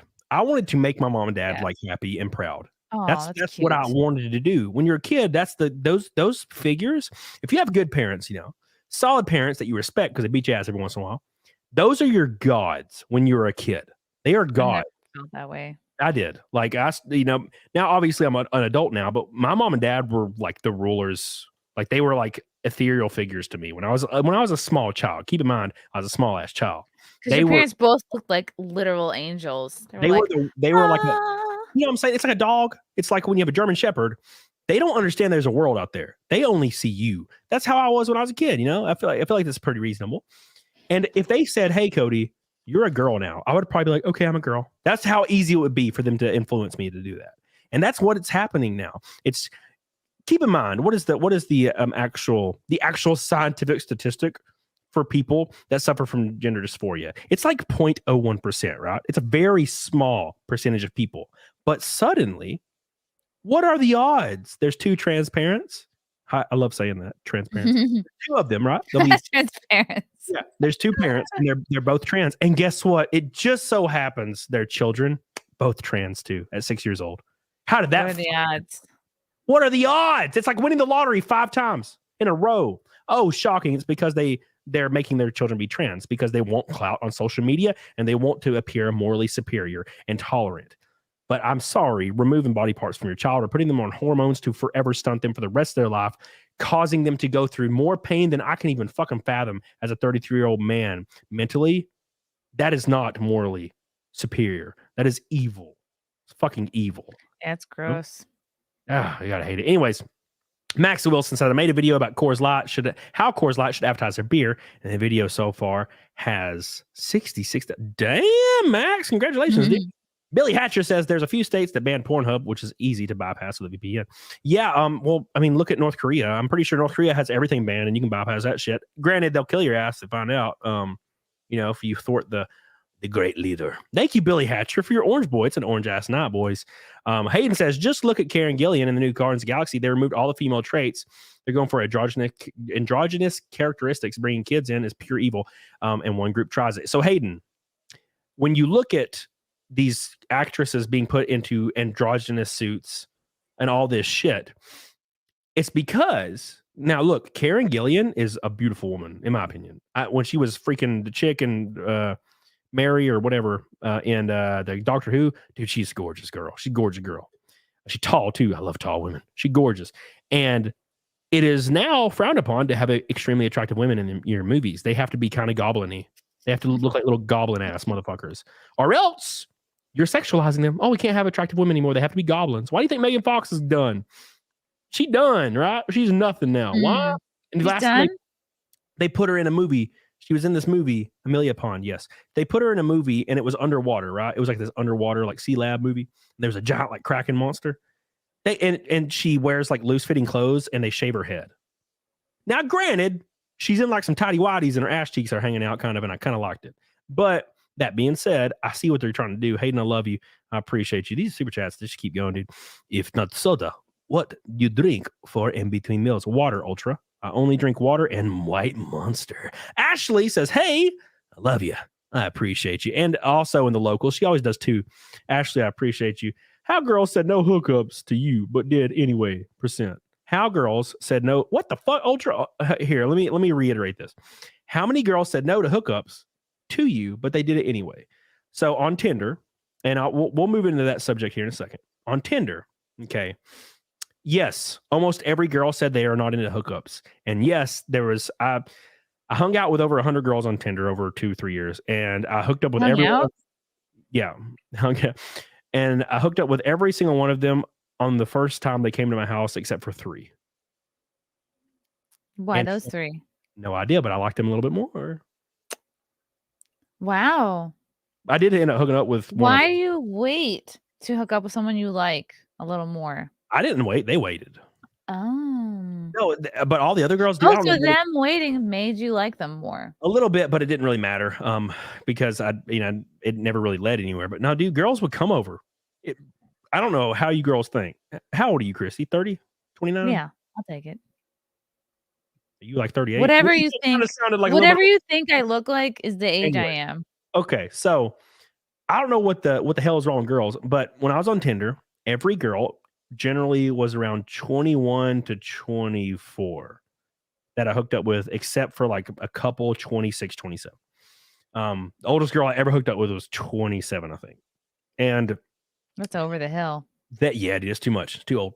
So they would show up and I was very timid. I never make moves because I don't care. Honestly, I like just hanging out and watching movies and drinking. I don't really care if anything happened, but it always did. And I would sit on my couch and I would just be drinking a little. And it's so hard being an attractive guy. The hookups just happen. Yeah, well, look, I'm also not like weird and awkward and dumb. I don't like get all creepy around women like some dudes do. I have dude friends. Yeah, that are the women. coolest You just thought dude. women are really passionate about watching TV. Yeah, no, I'm chill, man. Like I have a lot of dude friends, and they'll be super cool. I'm like, damn, why can't you find a girl? You're cool as fuck. But when they get around girls, they get really fucking weird. They're like, Mm. how was your day? You're really pretty. And I'm like, what the fuck? No, just treat them like a freaking human, you creepy bastard. I So think because there's not a lot of experiences with girls, so each one is like really meaningful. You just need to like do it more. It's like living a hefty weight or like yeah, anything else. Like do it so much that like doing stand-up comedy, the first few times you get on stage, you're like, oh my God, you're nervous, you forget all your shit. But like the more you do it, the more it's less of a big deal. yep, exactly. So I would be sitting there, I'd be drinking. And now I got to preface this with a little bit of something. I got so used to it and I stopped caring because the unfortunate truth is you find out like most women are very similar. So I would just message girls that I would match with, and I would match with a lot of women. And I always put my picture of my freaking shredded 8-pack. Dude, that was like my first picture every time. And I would put a stupid bio that was just so stupid. It would be That's a red flag. I would never swipe on someone with an ab pic. Anyways, CHRISSIE. So I did that. And I would message these girls and I'd be like, hey, what's up? Or I would say something stupid and witty because saying hey immediately puts you in last place because that's what every guy is saying. So I would message them and I would message back and forth 3 or 4 messages. And I was like, hey, if you want to come over tomorrow night and I got, tequila and we'll watch like Lord of the Rings or something. Wait, so you just have them come over for a first date? You wouldn't meet at a restaurant or a lunch? Dude, every girl with the exception of a handful showed up at my house without ever meeting me. I never kept my lights on in the bottom part of my house. You know what? Because you're attracting horny babes because you have an ab picture. They're like, oh, sex, let's do it. Pitch black, CHRISSIE. They would come to my house, pitch black, and they would open the door and I'm in the darkness. I'm like, what's up? You got to expect to get axe murdered a little. You could have killed them. I could have, but now I got caught for sure. And they would just come up to my room and I would sit in my dirty ass game room in my stained ass couch. And I'd turn on Lord of the Rings and start drinking, and I would just goof off and have a good time. And these girls would, they would drink a little, and they would slowly like lean over and just like put their head on me and then start. Imagine if a girl posted hot photos of them in their underwear on their dating profile and send to a guy, hey, come over. We're just going to watch TV. Yeah. You're going to attract people who just want to hook up or definitely want to hook up. Like, you're putting that out there, like you're putting your sexuality. You're like, this is. I mean, I'm not trying to sound like a prude, like, you shouldn't want to hook up, but it's like you're literally putting it out there that you want to hook up right away. Yeah, and so don't be shocked when you're attracting all women that want to hook up right away. Look, I agree, and I only wanted to hook up too. I was not in looking for girls. That's not how I'm still not like that shit. But yeah, it just happened so often that I stopped eventually. I deleted the app a few years ago because it got boring. Because it was just the same shit. A new girl, and they seemed out of my league. As far as attraction based, they were always so attractive, but they were fucking boring. They were just boring as fuck. They had no interest. Their interest was wine and Netflix. Like every one of them, wine, Netflix. That was maybe hiking, maybe, and it got boring. So I stopped doing it, but I could not believe the amount of women that me just saying, hey, you want to come over and drink? The amount of women that said yes and just showed up was unbelievable. And I understand now why women get killed in foreign countries. 100%. Yeah. You can't lead with your cooch. You can't let your cooch make all those decisions for you. Yeah. I did meet a lot of really cool girls though, doing like, there was a lot and you're this horrible combination of like, good looking and like you don't have a rapey face, like you seem friendly and not rapey, and those are exactly the kind of people who rape you. Yes. You're like, I'm the boy next door with 6-pack abs. Oh my god. First message. Disgusting. You're using your powers for evil and you know it. Rapey. And they're like, no, and I'm like, all right, cool, you want to come over? Oh, why do I have so much luck with women? It's so weird. Yeah, well, speaking of that, so I've kind of compiled this percentage roughly in my head, but when I was on Tinder, and I shit you not, I'm not exaggerating, about 65-70% of these women had boyfriends or husbands. What? I'm not even joking. One time, how do you know? They told you? They always told me after I smashed their ass. They always told me after. And it's so hilarious. But anyway, that being said, no scruples on these women. yeah, this one girl, she came over. Is an Asian girl. She was like 20, 21, 20, 19. I don't remember. She's a young girl. And I was like 28. Come on, give me a little break here. And she comes over. And she looked kind of just average in the face, but her body was banging. It was weird. And she comes over, and of course, like she pops her drawers off immediately, of course. And I wreck the slobber pocket was freaking a faucet too. It was wild. And I think I know why. It's because it was a dangerous situation. So I'm just hitting, and she leaves or whatever the next day. And she comes over again like 2 days later because I'm like, I need to hit that again. So she comes over and I'm just smashing, right? And then, we get done and I'm like, hey, let's hang out and watch movies and shit. Because like I said, I liked hanging out with them. It wasn't about smashing, but they always want to smash. So she's sitting on my couch and I'm sitting on my couch. And she's just sitting there and we're watching whatever. And she's like, oh my God. And I'm like, what? And she's like, my boyfriend's about to be here. And I'm like, what? Like, I was like, what the fuck's happening? And she's like, yeah, I gave him my address. I gave him the address because he was pressuring me. And he just said, just in case, like I needed help. Because I said I was hanging out. She said she was hanging out with a friend. And this sumbitch shows up because he probably should have, let's be honest. So this dude shows up and he's like 20. He's young. And I'm like a 29-year-old man. And he comes in my house and sits on the couch beside me. I'm in my chair and he's in his couch and he's on my couch. And he's like, what are your intentions for my girlfriend? Yeah. So no, it was way worse. She's sitting over there on the far end of the couch beside the wall on her phone, like hiding her face. And so she's acting sus. She's yeah. And this dude starts crying to me, and he's like, I'm just so afraid that she's gonna cheat on me, and I don't know what to do, and I just thought I should come here, and I was just so afraid. And I was like, dude, he's like, why do you smell like her pussy? I was like patting him on the back, and I'm like, dude, look, I'm gonna be honest with you. This is not gonna be your last relationship you're in. I'm like, you're 20 years old, you're a young dude, don't get too hung up on this because you got a big life ahead of you. And I'm this person lacks so much self-awareness. Yeah, like, I'm telling him this because I'm like, dude, I just smashed this bitch. Like this girl sitting here, I just fucking what the fuck? But obviously I didn't say that, but I'm like, dude, this is not your last relationship. Do not worry about this.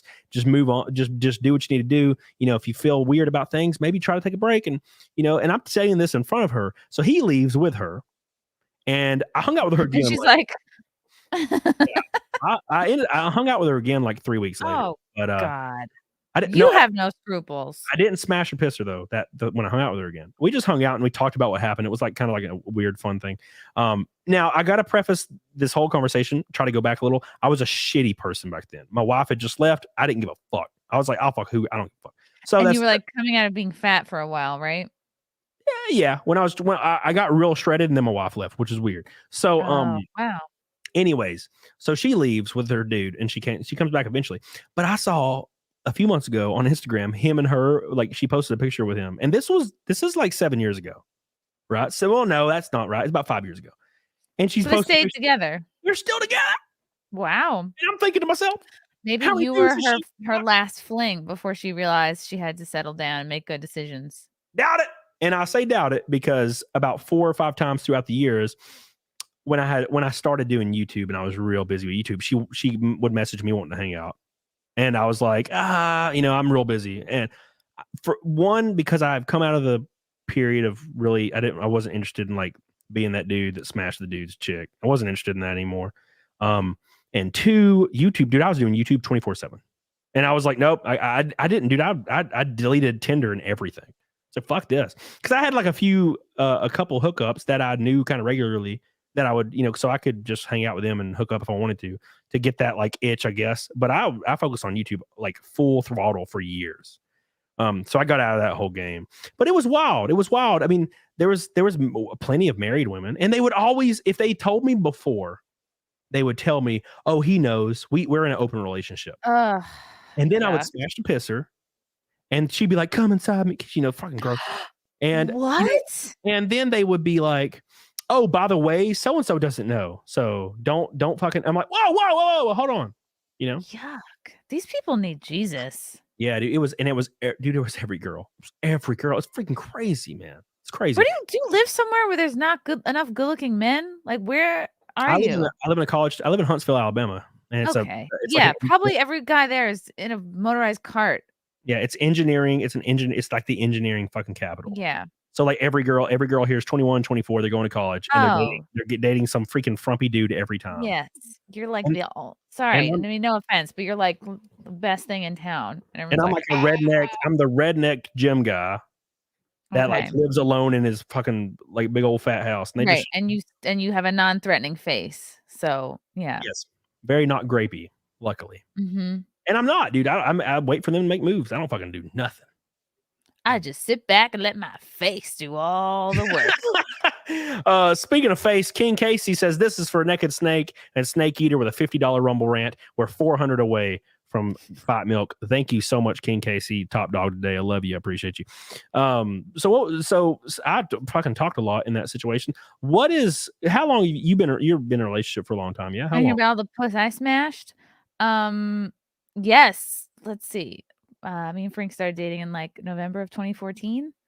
Damn. So that's been my man ever since then. 9 years, dude. Okay, so what about before then? Was there a period of just like sloppy Chrissy? Yes, the summer before that. Tell me about sloppy Chrissy. The summer of George. I was coming out of a really bad toxic relationship with another stand-up comedian.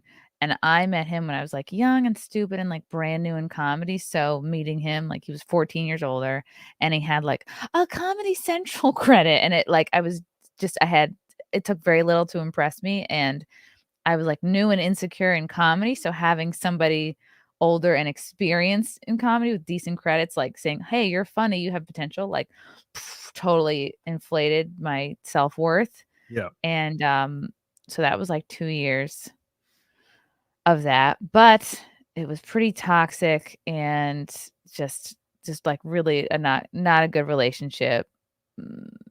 I don't like go into too much like whatever. I've talked about it. I've done streams about it. It's just like it literally brought out the worst in each other, but also like every red flag. I just kept dating this person. So but I learned a lot. It was like boot camp for bad relationships all in one. And then I was very single for a summer. And so tell me about your hot girl summer. Oh, it was too much. It was like, was it like bar guy? Like did you go to a bar or like something like that and there's just a dude and you're like bathroom time? It's like shit like that. No, I was very calculated. I was on Thrinder. I had like a Google, like I had it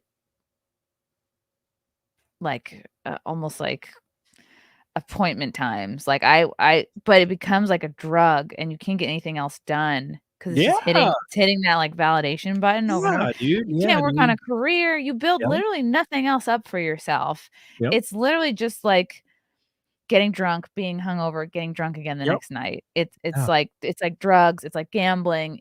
You accomplish nothing and you don't have lasting happiness and it doesn't contribute to your self-worth because it's so fleeting. Yes, because for me it started happening. It was without fail, right? So like it got almost comedic by like the 10th or 11th time where I would sit on the couch and like 8 minutes later this girl was like blah, blah, blah, like touching my pants and shit. I'm like, touching your pants. This is getting what pants are these? Where are these from? It started getting a little ridiculous. I'm like, this is getting silly. Like, it was just, you know, and it was schedule based, like you said. Man, I remember. Now this is a little weird, but I remember I hooked up with my ex-wife one time, and it was like 6 p.m. She comes over, we hook up, you know, and she leaves. She goes home to where she was staying. And then like at 10 p.m., this other girl I was hanging out with like kind of regularly came over, hooked up with her. She left. And then at like 6 a.m., this girl was working like third shift as a nurse. Wow. You're really efficient. She showed up at 6 a.m. and just crawled into bed with me and would nap until like 8 a.m. and then wake me up and her shit was climbing up on top. She would climb on top after I just woke up and just nuke my ass. She was a nurse and she was also a power lifter, and I think she was on a little bit of like gear, like like roids. So Gear? just a little bit, and it made her like have this slight six pack, and she was just built really well, because that's what a lot of people don't understand, that steroids, a small low dose amount of steroids for women actually hyper feminizes them. It brings Maybe out that's what I need. it brings out their feminine features extremely. Now, when you overdo it, it starts getting fucking crazy. And you know how it is. Bigorexia is what they call it. Women will be like, I want a little bit more. I want a little bit more. And they'll up their dosage of like Anavar. And they just fucking they get too big, and they start looking, they get masculine. So she's pegging you. I get it. Dude, she was slick. And what does it do? It increases your libido and sex drive. So this chick would be, it would be like running down my leg. It was fucking crazy. It was awesome. She's a cool girl, but she also had a boyfriend too, and he got real pissed when he found Ugh. Dark Side with Love. Now, look, I gotta say this. He looked like Shrek, so I understand. Dark Side with Love says, "Hey, Camelot, great show. Please save some girls for the rest of us." I'm really okay. It's good that you had fun and hooked up a lot, but like, I have no respect for these, because it's like, you're not cheating on the person you're with is like, okay, it's barely a band-aid. It's like, it's really it's not like antisocial. It's like, you're not fixing any problems at all. Like, you're literally just complicating your life. You're ignoring your problem, which is break up with this person. You clearly don't respect them if you're cheating on them. Especially like this person, you're like, oh, their man looked like Shrek. It's like, well, then break up or work that shit out. Well, they need their emotional support, and the guy that doesn't give a shit about anything will just pile drive them. It's like the best of both worlds. The uncomfortable stat that a lot of people don't really know about is the constant studies that are done, the infidelity studies. I don't know the exact source. I used to know it by heart because I talked about it so much. But roughly, when they polled a lot of motherfucking people, and the key word is admit.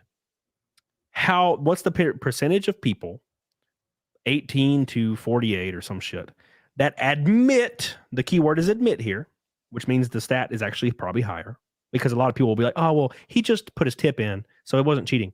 So it is, what is the percentage of people that admit to cheating? For men, it's 71%. For women, it's 68%.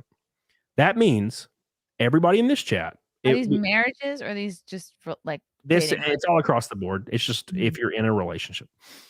That means out of the 1,100 people in this chat right now, 800 roughly of them, assuming they're all in relationships, 800 of them are being cheated on right now. And every single one of them will argue to the death that they are not. They'll be like, oh, I know her. She would never do it. And she's fucking. Is this counting like emotional, social media type cheating, or is this physical stray? It might. I haven't read the study in probably 6 months, 8 months. I think it's intercourse, but it might be emotional, which would open the outer course. Yeah, it would open the can of worms to make it less severe. Which I would almost argue emotional cheating it's pretty fucked up, because you're like you'll open yourself up to another person, and you're like, well, I'm too afraid to talk to John about this. It's like, well, what the fuck are you with him for? Mm-hmm. You know what I'm saying? They need to be on every aspect of your life. They need to make you drip. All right. They need to make you fucking blow your chunks. They need to be able to let you make me like cry on their shoulder, give you advice, and support you, and not break you down when you're going through some shit. Right? Because 80% of women file for divorce, right? Or 80% of divorces are filed by women. So given that state, the most, if you take infidelity out of it, of course, the most common answer is for women leaving their husband is they A, lost their job, or B, became depressed. That's something that needs to be fixed. Women need to be able to conquer that shit. When they lose their job?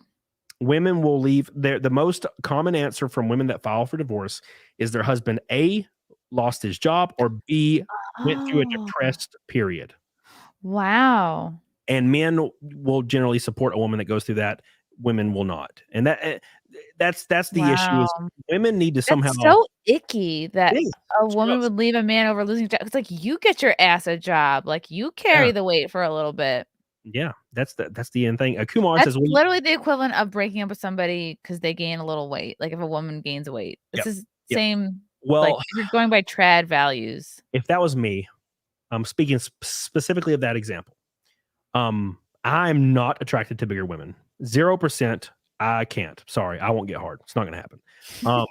That being said, if I was with a woman and she started gaining weight, Lizzo enters the chat. I mean, like gaining weight, like she gains 50 pounds, not like something small, you know, like girl gains 20 pounds, she got a little bit of more fat on her ass. That's fine. But like, if You think 20 is okay? If she weighs 118 and she gains 20, yeah. So, and I say that because one of the women I've been training for years, she weighed 108 when I started training her. She weighs 131 now, and she looks 10 times better. She probably has all muscle. Monster. She looks like a fucking monster. So that being said, 20 pounds is nothing depending on how tall you are. Now, granted, that being said, woman gains 50 pounds.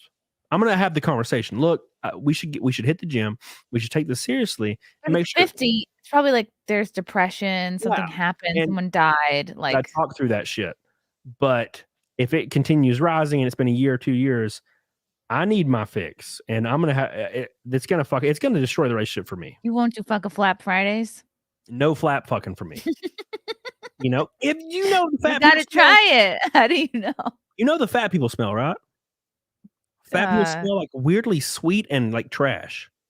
Like sweet, like rotten fruit. I don't think I've smelled that. To do with their rolls, sweet man. Trash? Yeah, it's inside their rolls, man. So like I can't do that. And they can't wipe properly. Do you think it's a sugar sweat? Maybe. You know, I got real drunk one time and two girls, they canceled on me. So I was real drunk and this girl was like 180 pounds, but she was like 6 foot tall. Keep that in mind. That's a big deal. Okay. But when she's 190. The last time I saw her, she was like 150 and 6 foot tall. So she was stacked. She shows up I haven't seen her in 3 months. She shows up at my house and it just so happens she went through a rough period and she was jiggly and she smelled like ass cheeks and like sweat balls. It fucking sucked. And I still hit it, man, because I was drunk. Look, you know, it's one of those nights, man. Kumar says, will you ever invite Hunter Avalone or Jesse Lee Peterson? Amazing. I don't know who those people. Wait, who's what? Wait, is Jesse Lee Peterson is so hilarious. Oh, Jesse Lee. Yeah, I love that son bitch. God, I love him. He's like a hilarious. He's awesome. Like Kevin Samuels meets Jesse Lee Peterson. Yeah. I mean, meets Jordan Peterson. Yeah, he's great. I love it. He's so fucking. What is the word? Do you like being a slut? So yeah, you a slut. She's like, no, I just like a slut. And like a woman will try like defending it. She's like, no, I'm just trying to be myself and have a hot girl summer. And he's like, so yeah, you're a slut. So being yourself means being a slut. Oh my God, I love that so much. Zay comment says, yo, Cam and Chrissy, hope to see y'all this year. Just a heads up, 28 hours left on our comment. Oh, book Lost Pages 3. Almost 31K. If you guys, dude, I'll pull it up right now. I promised you I'd do it last week and I forgot. It's because your name is not Phil. And when I just completely forgot. Thank you so much. I'll pull that up here right now after I read Raw Set. Sorry. I never physically cheated on my wife, and I'm a weird guy who's very open personally. I'm retired Army, I had plenty of opportunity. He said physical. Like he had to specify physical. So what does that mean? Does that mean he's thought about it? Maybe he's flirted with somebody at work. Oh, dude, I flirted with every girl I come in contact with, even when I was married. But I didn't smash their pissers. Wow. And I had opportunities though. You're just chumming the waters for no reason. Yeah, but I would. It's just my personality, man. I love talking to women. I flirt with dudes too. Fuck it. Like I'm just like that. Have a good time, man. So, but yeah, flexible. I never like would text girls and be like, "I love you, girl." I would never do that shit. It's weird. Thank you, Raw Set. By the way, the word to describe Jesse Lee Peterson is amazing. Amazing. Let me pull up this comic, and then we'll move on. Oh, there it is. I got it. Look how beautiful it is. All right, boys. So let me get the link to this for my boy Phil. He's goated as hell. I see him every time I go anywhere. I've seen him. I think he was at Mont Surrey with me. He was in Cincinnati with me. He's a kick-ass dude. Are you gonna be at Mont Surrey, Chrissy? Yeah. Oh, dude, I'll be there, and I'm doing a comedy show that same weekend. So it's August 11th at the Secret Group in Houston. Dude, I'll probably go to that bitch too. Yes, come to the show. Here's the comic. It's Lost Pages 3, Crimstone by Zade Comics. My boy Phil. There he is. Look at him. His name's right there. Let's see. I wish I would have freaking looked at this harder. Wow, looks like if the Kool-Aid man worked out. Yeah. Yeah, dude, it totally does. And freaking great art on this. Go give my boy some support. Look, these dudes, you got Marvel Comics throwing out the just let's be open and front and honest. The gayest shit possible, right? These guys are bridging the gap, already at $30,000. Freaking 386 backers, 14 away from 400, and it's their last damn 28 hours. Give them some love. Phil's a really good guy. I've hung out with him several times. He's kick-ass comics, kick-ass artwork. And dude, I went through his, I think it's his brother's book. Man, he drew some beautiful women, and the book is just beautiful. It's so good, dude. Look at it. Look at that body. God damn, he looks so great. I love it. This is my kind of comic, dude. Look at it. Look at the boobies. It look like freaking bowls, upside down freaking cereal bowls. Love it, dude. And you can see all the different tiers. You got the monster pack. You got the tome, 212-page collection, Lost Pages 3. You got the digital Lost Pages 3. You got the shirt tier. All of these tiers, and they're good people to support. If you're looking for a good indie comic, these guys are goated as shitballs. So give them some love. The link is in the chat. Go show Phil some love. He's kick-ass. He's always supporting me, and he's always spending time with me when I'm at these meetups when I feel awkward and alone. He's always there for me. So thank you, Phil. Check out his shit. He's goated as hell. And I'll post the link again for you bitches in the chat. Here it is. The Lost Pages 3. Speaking of Lost Pages, Master Lion! Look at my boy! Look at my boy! Damn, son. Hi, Camelot 331 and CHRISSIE. One more day in hell. I'll be here more often. Tax season almost over. Hi to everyone in chat. Thank you so much, Master Lions. My boy's going hard as hell tonight. That's 1, 2, 3, 4, 5 pink boys. It's a pink ass night. Whoa. It's an orange ass night. One red boy from a rainbow night. Thank you so much. Thank you. I love you. Appreciate you. Go to this hell. I missed a gold boy, didn't I? Oh, here we go. J.K. Rain says, literally finishing up my divorce after 15 years of hell. After being injured bad in Afghanistan, my wife literally dropped me basically. It took me more than 2 years to finally say I'm done. Wish me luck. Yes. Thank you for your service. You can you can definitely clean up because there's a lot of women that will drop pants for veterans. Yeah, dude. And the unfortunate truth, and this isn't true across, let me preface this because we got people in the chat that are borderline retarded, but preface this with the fact that not all women are like this, but most women wait at the finish line and they pick the winners. Okay. If you get in a depressive state or a rough period, if you end up with these women that are like that, they're going to fucking dip out. Or meet someone who will bring your ass to the finish. They'll bring each other to the finish line. That's what I'm saying. You got to find a CHRISSIE. Meeting. She met Frank in what, 08? Or 2014. 014. 014. She met him in 014, and they're still freaking smashing pistols to this day, son. Get the hell on it, doggone it. You got to find him last night. Yeah. All right, Chris. Goddamn. Now I'm sitting right here. Oh, only one of us can describe our sexual escapades. Sorry. I was tripping. Smashing the pisser. Blowing loads left and right. It was a joke. Like the Auschwitz. It's a joke. Damn it, Chris. Goddamn. Auschwitz.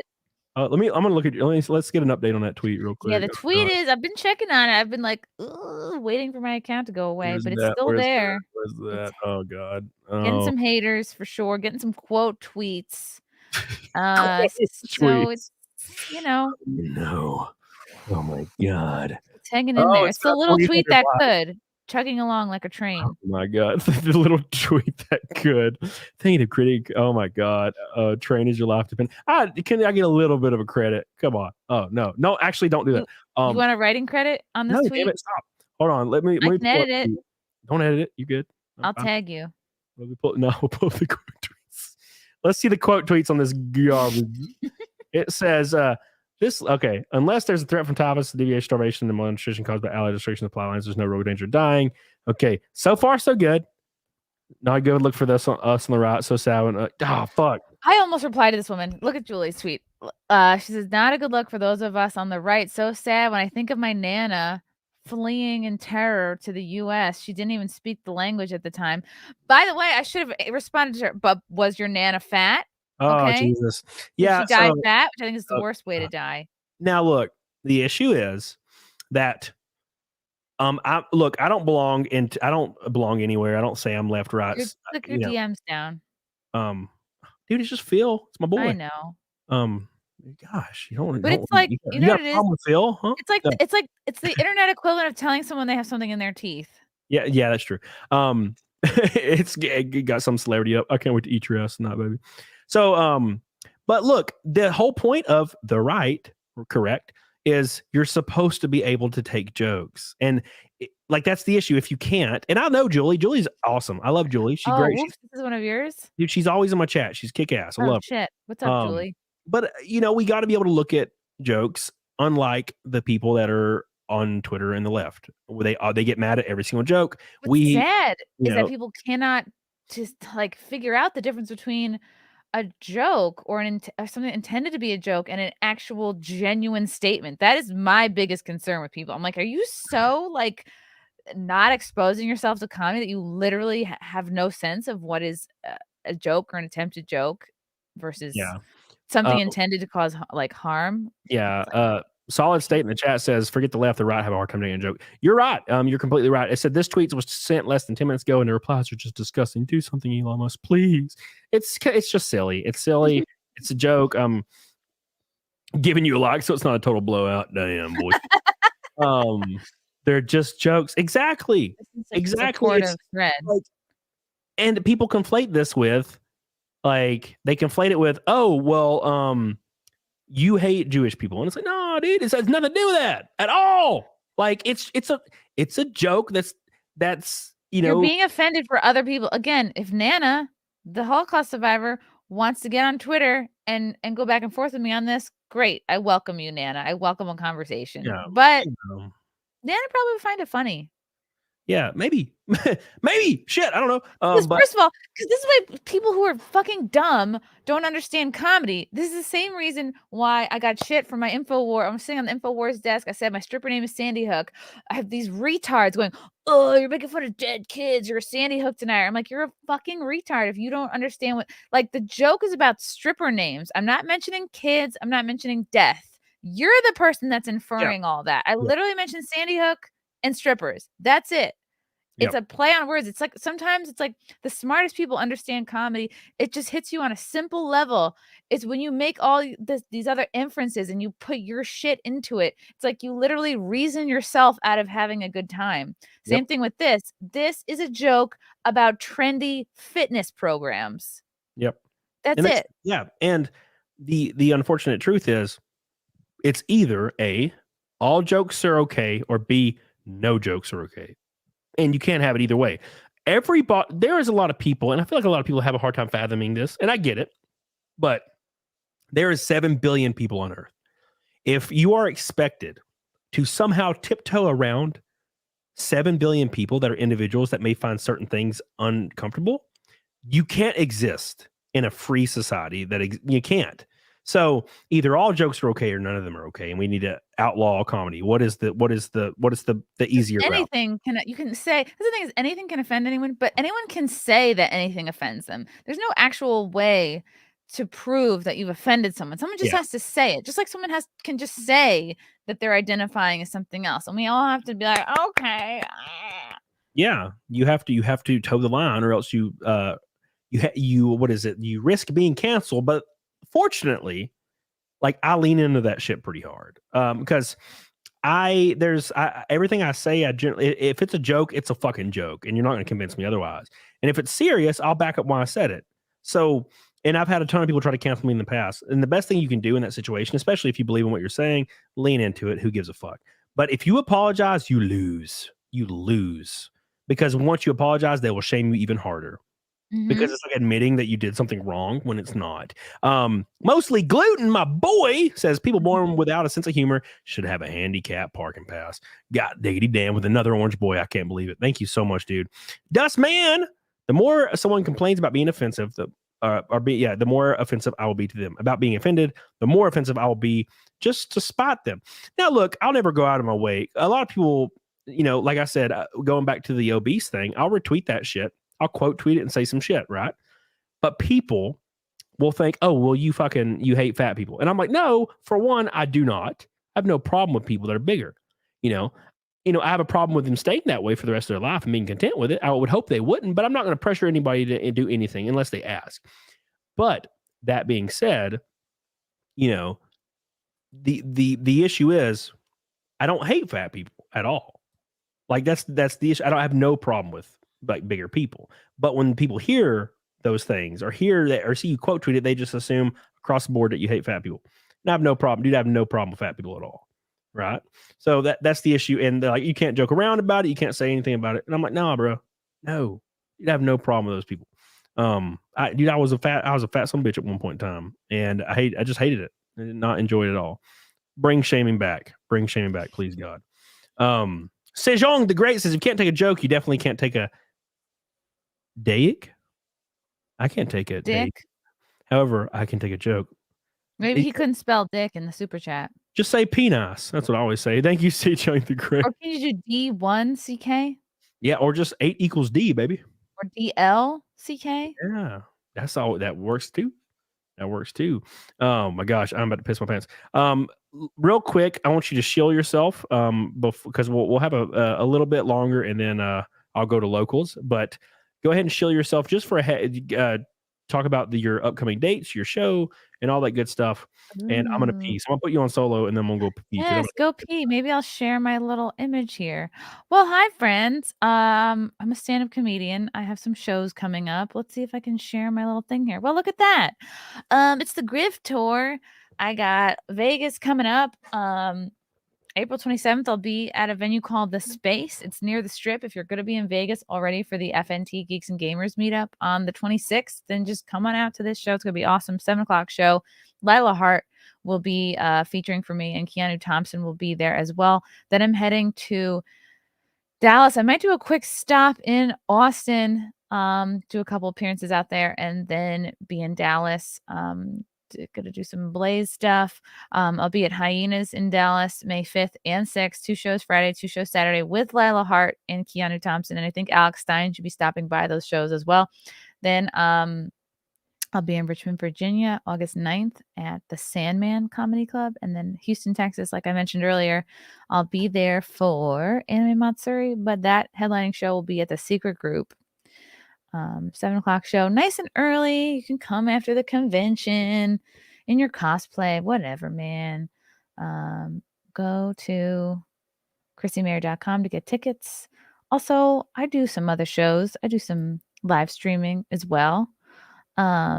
Sundays at 9 p.m. Eastern, I do a little show called CAMELCAST. Mostly me and other fine ladies of the internet, fine based ladies, but we do have an occasional man on the program. And then I do a show called The Wet Spot, which is on Compound Media, which is a network that is run and owned by Anthony Cumia, formerly of Opie and Anthony. If you were familiar with them in the aughts, that's where that's from. But that show is Monday, 7 p.m. Eastern on compoundmedia.com. That show features stand-up comedians, oftentimes porn stars, a lot of wacky stuff that would get me very much thrown off YouTube is done and said on that show. So check that out. And what else? Hey, I'm on all the things. What else? What's up, bitches? I'm back. Yeah. Thank you, Chrissy. I'm gonna pop open this last drink, and once I smash it, which I smash them real fast. What do you drink? It's a white girl shit, White Claw. Because now look, have you tried Truly's? Yeah, I don't like them as much. When I was at the Nick show, they kept handing me Trulies on stage, and I don't really care if they taste a little bit more beer. What kind of Trulies? You got to try the lemonade pack. Oh my god, the lemonade pack. It's good. I'll give it a go. I'll give it a go for sure. Speaking of giving it a go, Wolverine Snick with a $50 super chat. Oh my god! Thank you so much. Says, brother, here's to your next engine. Also, if you need a volunteer engineer, Redstone Arsenal to help. I'm not that far away. I will be dropping the engine in, so I will need help for sure. When I get it, I found one that I'm going to offer like $6,000 for it. It's like half of the engine, but I only need half of it. So thank you so much. Yeah, if you guys don't know, I blew my NASCAR engine in the last race, so I'm kind of fucked for a little while. But I am going to save up to get another one.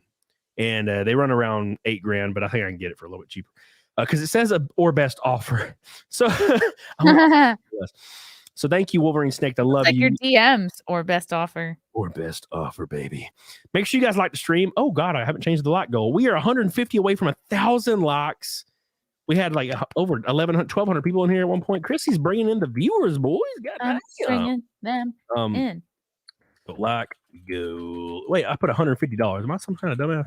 Or 150, 1,000 like goal. There you go. It's the stretch goal today. Thank you so much, Wolverine Snake. You are the goat. I love you. I appreciate you. Yes, I'm doing Naked Snake. We hit Naked Snake. I hope Chrissy stays for Naked Snake. She ain't got to do it. Naked Snake? Do I have to be naked? What kind of? No, you don't have to get naked. Don't do that. That'll get me banned. I'm wearing a blue bra. That's it. That's all you're getting. I will do Naked Snake, but I would like Chrissy to stay for it so she can watch it. I just take my shirt off. It's nothing impressive. All right. I feel like one of your grinder girls just in your DMs watching you shirtless going, oh, can I come over? Yeah, but you don't have to do your that. Dick while we watch the Royal Gemstones. And you don't buy me any food or call me. What is the Royal Gemstones? That's the best show ever. Oh my God. God. Funniest show. Let me Google it. The Royal Gem. I thought you were just making some shit up and trying to like make it sound like called the Royal? The Royal Gemstones? Something Gemstones. The Righteous Gemstones? Righteous Gemstones. So funny. Danny McBride is in it. It's genuinely hilarious. It's about a family that runs a super church down south. That's great. Yeah. And it is so funny. Okay. I'll take your word for it. I might watch that maybe tomorrow when I'm off. CJ the Great says, I had Chat GPT do Mitch Hedberg. This is one of the lines it wrote. I went to a restaurant that serves breakfast at any time, so I ordered French toast during the revolution. What the fuck? So I ordered French roast during the revolution. I don't get it. I ordered French toast during the revolution. Oh, that's cute. Oh, I was supposed to read it. I get it. GPT do Mitch Hedberg. This is one of the lines I wrote. I went to a restaurant that serves breakfast at any time, so I ordered French toast during the revolution. That's cute. That's really cute. Yes, I get it. That's a smart person joke, which is why Camelot didn't get it. So, thank you, Helena. I appreciate it. I gotta adore this girl. Yeah, because she chastised me. Helena likes when people chastise my ass. Thank you. Appreciate it. Chastise.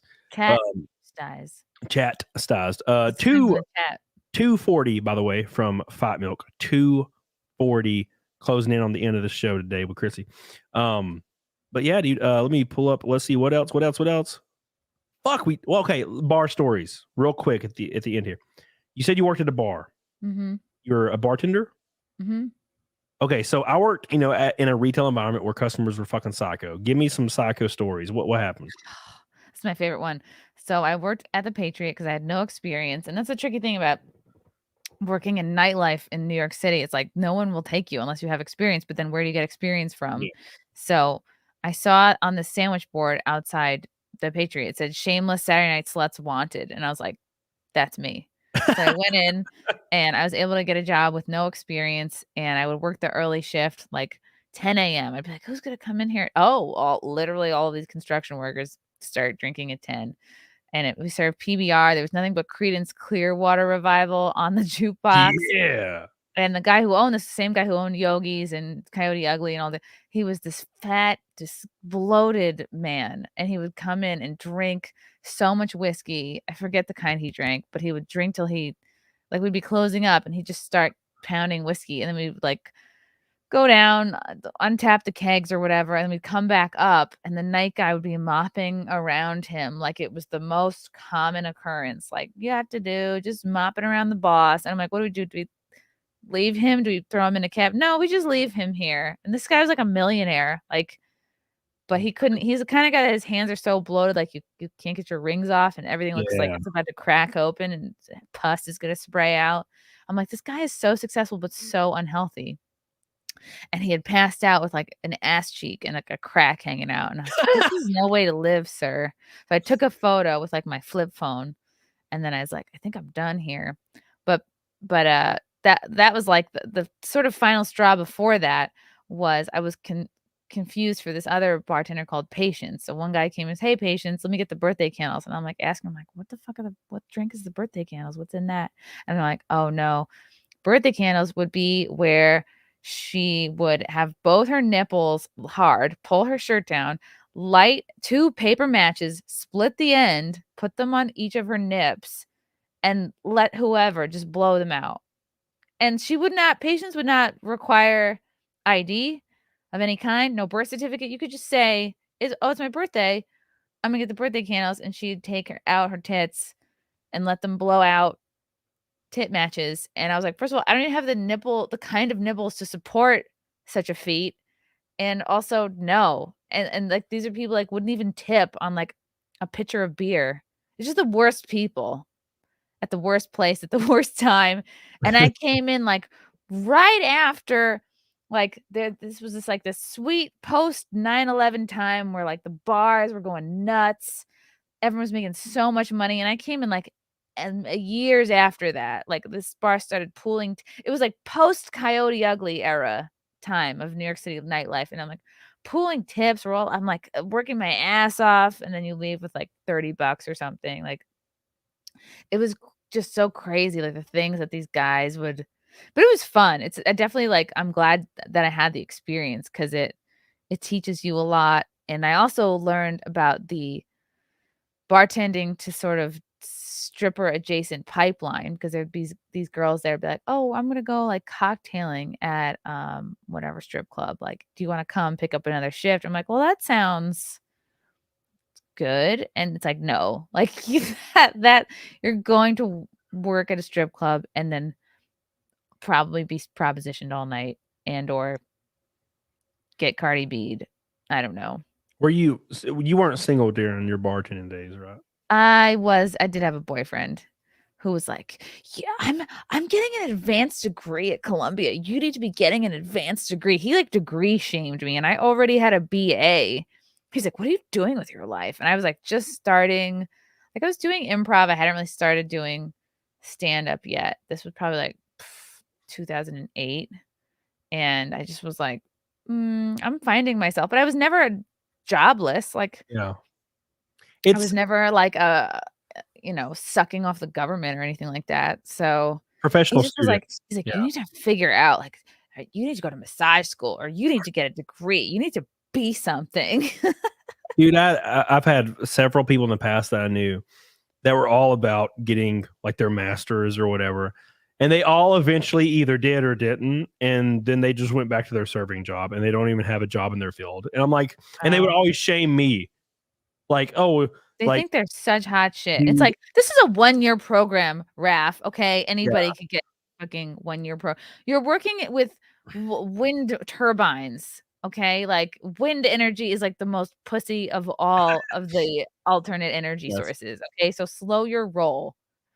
Hobbit. So something really funny is I remember when I kind of, it was like 3 months into YouTube or 4 months in, to it blowing up, which was close to me hitting 100K subs. And I was making way more doing YouTube than I was at Walmart as a district manager. And I was making a good amount of change for YouTube. And I remember one of my friends that has, they have like a 4-year degree, making less than I was, and they would refer to my YouTube as like they didn't refer to it as anything. They just said, that I didn't have a real job. They're like, oh, well, you don't have any. I think I said I was tired. And that friend was like, bro, I work a real job, like where you actually get tired. Like, you don't have a right to be tired. And I'm like, oh, okay. They claimed my YouTube wasn't a real job. And I was like, okay. Wow.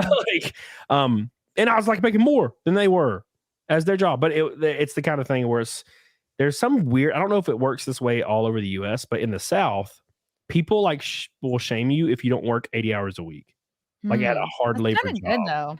They're like, oh, there was this guy's like, if you don't work 80 hours a week in hard labor, don't even try to speak up. And I'm like, can you fuck off for a second? Like, I like that. Everybody is entitled. Okay, of feeling tired or mentally exhausted, regardless of what you do for a living. Just because you here's the comparison, Camelot. if you watch somebody working out and they're winded with just 5 pounds, you're like, okay, don't come to me that you're tired of working out, that this is making you sore. Are you fucking kidding me? That's how those people feel about their, Yeah. because they know how hard they work and they go, they see you going, I have a lot of tabs open. I'm stressed. And they go, okay, but I'm fucking installing an HVAC. I don't know. I'm driving cross country making deliveries. Yeah. I feel like what people don't understand is they don't realize how much work goes into this shit. And you know more than anybody, man. I'll see like pre-recorded shit on you like every fucking 3 hours, like all day on your channel. Like it's a lot of work goes into this. It's not just, oh, I just happened to like clip a video and now I have a video made and it's just automatic. I guess, but you're not breaking your back. Like, no, you're not 100%. I say all the time that I would rather do nothing else than what I'm doing right now. But it's also a real job. It's not like fake. Yeah. I pay taxes. It sucks. Speaking of paying taxes, Richard says, I have a doctorate in women's studies. Get your lives together. I have a minor in women's studies. What? Falcor says, silly Cody, about to finish my 6-year degree in sucking government's ass, and you're going to shame me? Yes. Yes, I am. I'm going to shame you, Air Force boy. Thank you, man. Chair Force boy. I mean, sorry, I misspoke. Do you have any family in the military, Chrissy? No, but I was born on Veterans Day. Well, that counts. There you go. Where's my discounts at? You can claim veteran status. Yeah. I think it was one of my friends. I think one of my friends is able to claim veteran status because they were discharged after like a month of being. What about if I have discharge? Oh my God. What? I can't talk about my sexual parts. You're smashing over there. No, I'm interested in your discharge. That's why I was so excited. That's why I said, wow. Like, yes, finally, discharge talk. I've been waiting for this for years. God damn. Man, there's this gross picture, Chrissy. There's a girl. She's like she's this power lifter. And she's like, I love doing heavy squats. And she's a power lifter from hell. Like 3 plates as a girl for squats, fucking huge. And she's like, when I'm on my period, I'll do real heavy squats. And this is what it looks like. And she fucking took a picture. Like she went to the bathroom and just like pulled her drawers down, took a picture. And it was like a fucking a shiny, like fat ass, thick red string of discharge. And I was just like, oh! What? Why? No. And she's like, I don't put in a tampon because I like how it feels. And I'm like, oh my God, that is a mentally ill person. That's like a retarded person smearing their poop around. Like that's not okay. Ew, and who posts about that? That's oh my God, it was rough. That person is unwell. Now, and I think it was only when it comes to squats. Like, it's only when she does squats, she likes the feeling of it shooting out of her. You gotta unfollow this person. I didn't fucking follow. It was just popped up, man. It was years, a long time ago. One of your conquests. I don't know who this is. Sounds like you know who it is. No, dude. What is it? So what is the thing, Chrissy, with women having bad hygiene? Look, every girl that I've the lack of shaming. Yeah. So every girl that I've, because I'd have regular hookups for like a month or 2, and they would stay with me a lot, and then they would move on because they would find a guy that they like, and they finally like leave me alone. And I had a bunch of those girls through the years, and for some reason they just like they leave the clothes everywhere, marking their territory. Drawers have stains on it and shit. Ew. They just leave that shit everywhere. They were gross. Okay. Every girl was like that. Every girl. There's a lack of class. My ex-wife was, dude, every single girl I've ever like hung out with for multiple periods that like left their shit at my house they were just like little freaking trash monsters. Wild to me. Like I have a small controlled folded pile of clean laundry on the floor, but like if it's off my body and it's dirty, it's going right into the laundry bin. Like, oh my God, you gotta stand. You can't let people see that. Like, and by people, I mean like your man. Like you. Get that away. So here's a small story. I remember I had this girl I was hanging out with, and I went over to her house because she owned her own house, but to pay for OnlyFans? Yeah, no, she was a engineer, and she owned her own house. Same thing. And she had a roommate to help with the bills, and she was generally clean, but the roommate had her own bathroom, and it was the guest bathroom. It was like just in the main part of the house.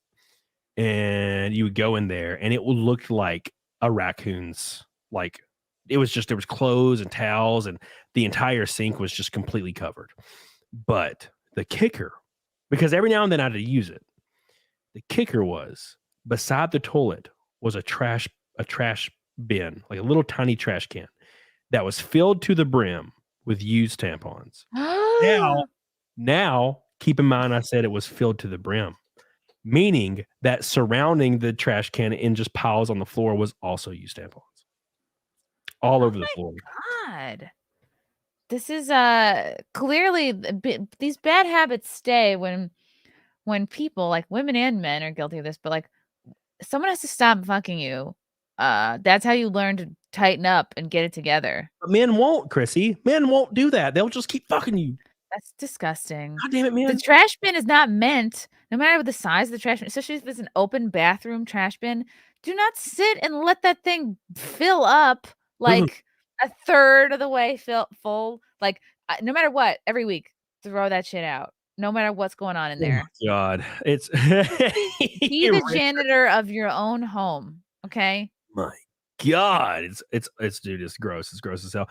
Real quick, I see my boy Al Guang. How you doing, boy? By the way, Al Guang, I blew my engine in my cup car Saturday. So rest in peace to that engine. It's a blown head gasket, I think, but it's gone. Getting a new one, so I'm gonna need your help to put that in. Thank you, dude.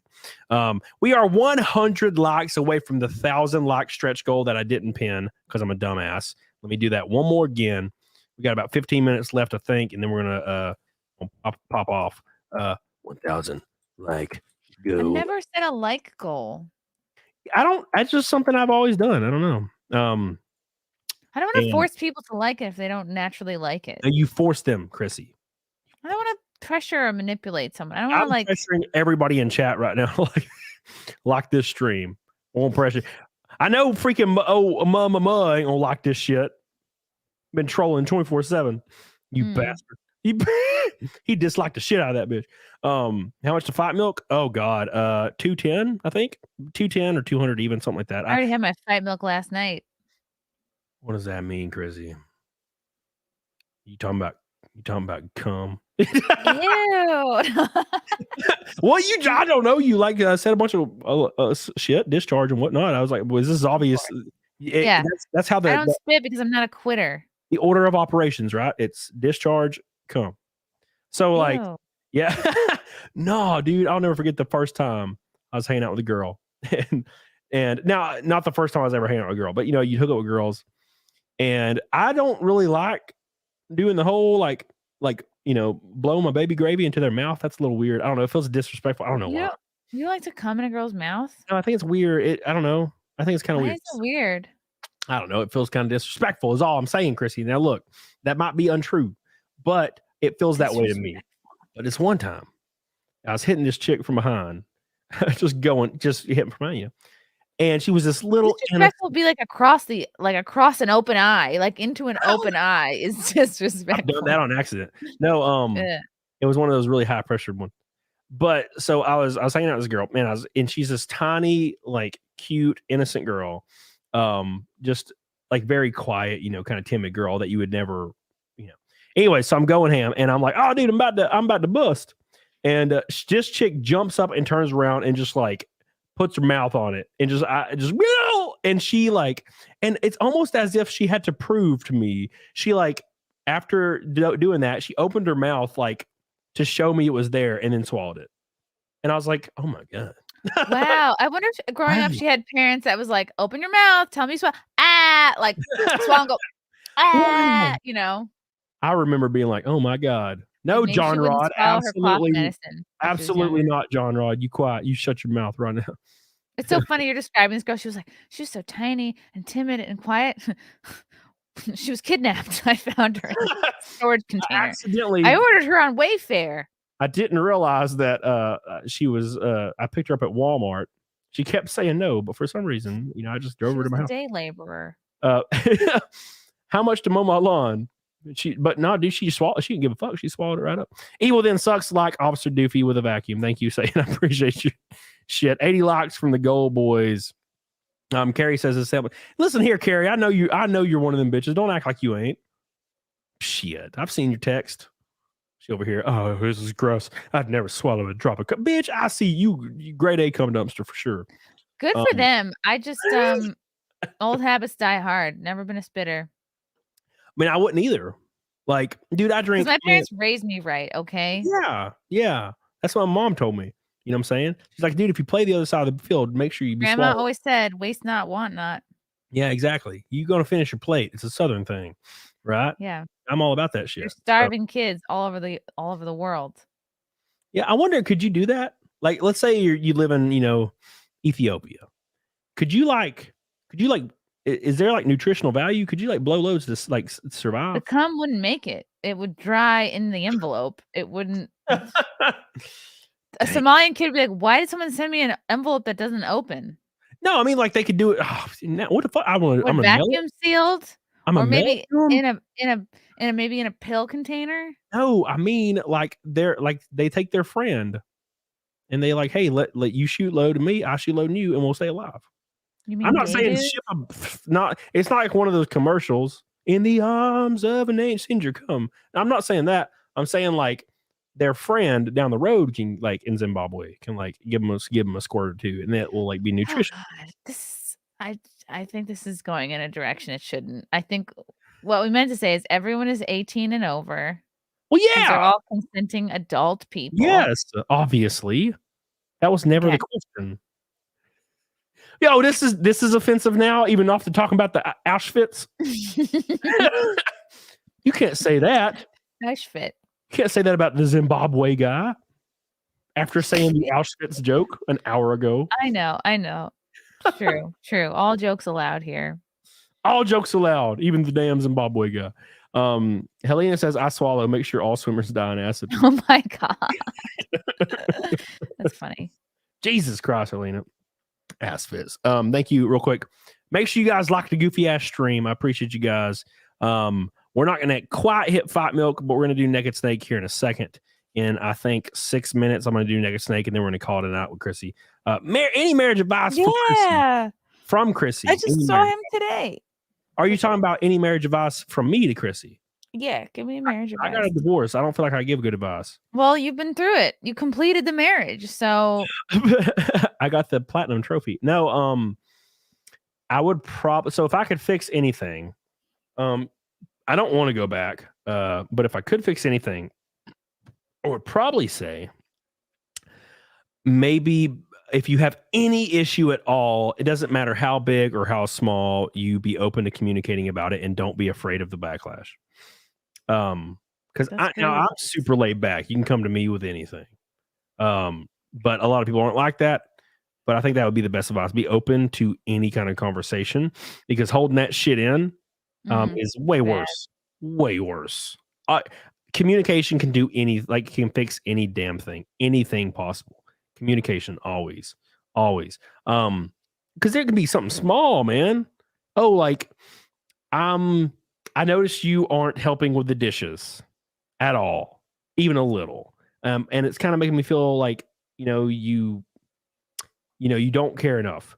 Like, let's talk about it. And like, look, it may be disparaging towards one party, but you can come to this reasonable conclusion. Well, look, I will try to make the change, try to be better. And then you come out of the conversation and you're like, man, I want to smash pistols right now. We had a good conversation. So like, right. And realizing too, am I pissed about the dishes because I haven't had an orgasm in some time? Or is it really about the dishes? Or is it not about the dishes? It's about some other shit. But the dishes are right here and easier to talk about. And then after you have the conversation, it's not weighing on your mind, because if you hold that shit in for 2 years, suddenly you're leaving dishes around every single day just to be petty to like test the other person in a relationship. And it should never come to testing them or leaving stuff around for them to pick up to see if they'll do it. Fuck that. Tell them this isn't a scavenger hunt. Yeah, fuck that, dude. It's gross. Cody gives advice. Not saying it's good advice, but it is advice. Thank you, Saying. I appreciate you. I didn't even know your name was Cody until just now. That is my name. It is Cody. 90s white kid name for sure. You seem like Cody. Real quick, I'm gonna give a shout out to the boys: Phoenix Sage, Renee Villarreal, Disco Cobra, Casey, Master Lyons, I appreciate you. And Luis Cuevo, I appreciate you as well. These are the top boys tonight. That's the brother of Jose Cuervo. I hope so. Jose Cuervo's like a drink, isn't it? Jose Cuervas. Oh, that a maybe beer? different guy. I But don't they're drink probably beer. related.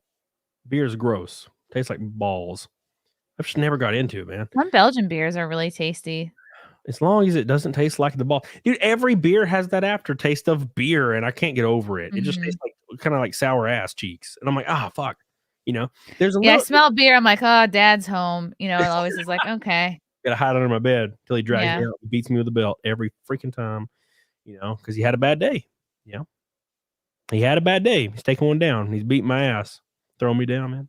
You know, it is. So, yeah, I grew up in the South. That's how it worked. You know, go pick your switch. If it's not big enough, I'm using the belt.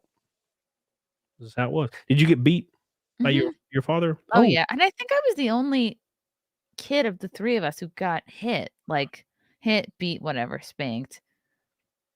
Do your siblings have like outgoing personalities? No. See, that's it. You do. But I'm also the youngest. But you also got beat, which Yeah. you know, the pun is there, but it whipped you into shape. I guess. Are they more successful than you? The shape was into someone who is scared of their dad. So is that what you want? Does that mean you've succeeded as a dad? Are you currently scared of your dad, or do you just respect? Kind of, yeah. Like I don't want to be close to him. I'm like, we're good, we're cordial, but like you always have to like, oh, if I get him mad, like you still have that inner child that's like, don't get him mad, okay? You know, you got to tiptoe around them. You got to step on eggshells. Like I have the kind of dad, like literally any topic can lead to him screaming at like anything, the environment, politics, literally anything. If he gets triggered, he'll go on a rant where it sounds like he's yelling and blaming me for some problem in the world. Even currently? Oh yeah, like Interesting. last year when I went and visited him, same thing. Like he was shouting, like screaming. I had to leave. I left early. I left in the middle of the night. I had to go hang out at a 7-Eleven until I could go return my car at the rental before flying to like my next gig. Yeah, so that's atypical for me because my dad was a monster. So when I was growing up, like, and I definitely deserved it. Like, in probably every situation I deserved it. He beat the hell out of me. But there's not a person on this earth that I respect more. And like when he comes to my races and he helps me out, he comes to my house and he lives pretty far away, but he'll drive for a couple hours and we'll, you know, drink and work on my car when it's a big project, you know, like putting this engine in. My dad will probably help me do it. And we have fun. We fist bump. We have a great time. And then he's a super laid back man. So like, dude, like he's not like, you know, it's not like I'm a kid. He's not like I'm gonna beat my ass. You know what I'm saying? Like, yeah, I think it's different like with girls because you're just imprinted with that. Like, oh, this person can fucking end you if they get mad enough.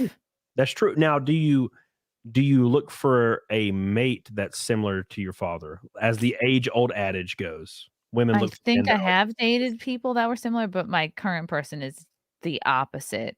Is he kind of laid back and cuddly? Is he more effeminate or more masculine? I've never met Frank. Oh, my dad? No, damn it, Frank. Frank is not even a little bit feminine. Okay, so he's a masculine man. Yeah, but he's chill. He's way chiller. He's not like super chill. Okay, that's kind of how I am. I'm not. I never get a lot. He's very soothing. Yeah, I never get mad. I can't remember the last time I was legitimately angry. I think it was when I pulled my car into the trailer in 2021 and ripped the front off of my race car, and I was fucking livid. And then my dad yelled at me. My dad was there. And he put me in my place immediately. He took me back to where I was 9 years old again. And I'm like, was 31. And I was like, God, I was like freaking out. And my dad's like, raises his voice. And he's like, there's nothing we can fucking do about it. He's like, you need to shut your mouth. And I was like, oh shit. And it like completely took me out of it. And I was like, oh, you're right. You are right. Did your dad ever like throw anything at you? No. Absolutely. Okay. He wasn't like crazy beady. He would just he would grab the belt and just like hit me with it until I passed out. Damn. Passed out. No, it was there was one time where it was pretty bad, but yeah, I never got a belt, just hands and chairs. I was a pro wrestler. Yeah, dude. No, my dad would say my dad would be really level-headed, right? By the way, Marshall Islands, what a wonderful night. I love you, dude. Appreciate you. My dad would be like, you're gonna get 3 licks. And I'd be like, all right, cool. And then by the 8th one, you know, like I'm like my knees are buckling and shit because my dad's a big man, and I'm like a little child. He's just like, and my mom would have to come pull him off me sometimes. He got worked up, you know. I think he like enjoyed it. He by the 8th, he's just like, yeah, get some, bitch. That's the thing. I'm all for disciplining your kids, but if you're taking out your unresolved shit on a child, like that's fucked up, and you're putting some shit on them they're gonna deal with the rest of their life. Yeah, he was definitely taking out something on me. But dude, I deserved it for sure. Jeffrey says, were you pissed when your trailer got stolen? No, not at all. I got to my trailer and I remember like looking down and laughing a little and being like, man, that's fucked up. And then I went back to my house and I called the police. I don't get mad very often. It's very rare. Thank you, Jeffrey. Like actually mad, like raise my voice mad. It's very rare. I just don't have that gene, man. My dad isn't like that either, but you have to, you know, you can piss him off. He's definitely got it a little bit more than me, but I haven't been mad in years. I can't remember last time I was mad, dude. What was the last thing you were mad about? Fuck, dude, I can't even remember. It's been so long since I was. What do you do with anger then? I don't get angry. I legitimately don't get angry. I remember Patricia, the lady that runs the finances in the you know, kind of the minor NASCAR series. When I blew my engine, I was like, I went to her, you know, because we get paid winnings. So I went to get paid, and she was like, well, you know, I heard about your engine. And I was like, yeah, you know, it blows, but we'll get a new one. It'll be all good. We'll have a good time. And she was like, oh, you're really positive about this. Most people wouldn't be positive about this. And I'm like, I'll get it fixed. It's not a big deal. Like I don't know. I just don't get pissed off anymore. It's just, I'm like, I always kind of look at it as I will fix it. It'll be fine in the future. Don't need to stress over it now. And I've kind of been like that for a long time. That's good. That's a good quality to have. Thank God. I'm glad I don't have that because my uncle has it. My uncle, dude, when he gets mad, he's fucking terrifying. Yeah. Also a giant man. Angry people are scary. Yeah. My cousin, who is the son of that same uncle, same shit. You can say the wrong thing in a casual conversation and he will fucking get up and start throwing shit. It's fucking terrifying.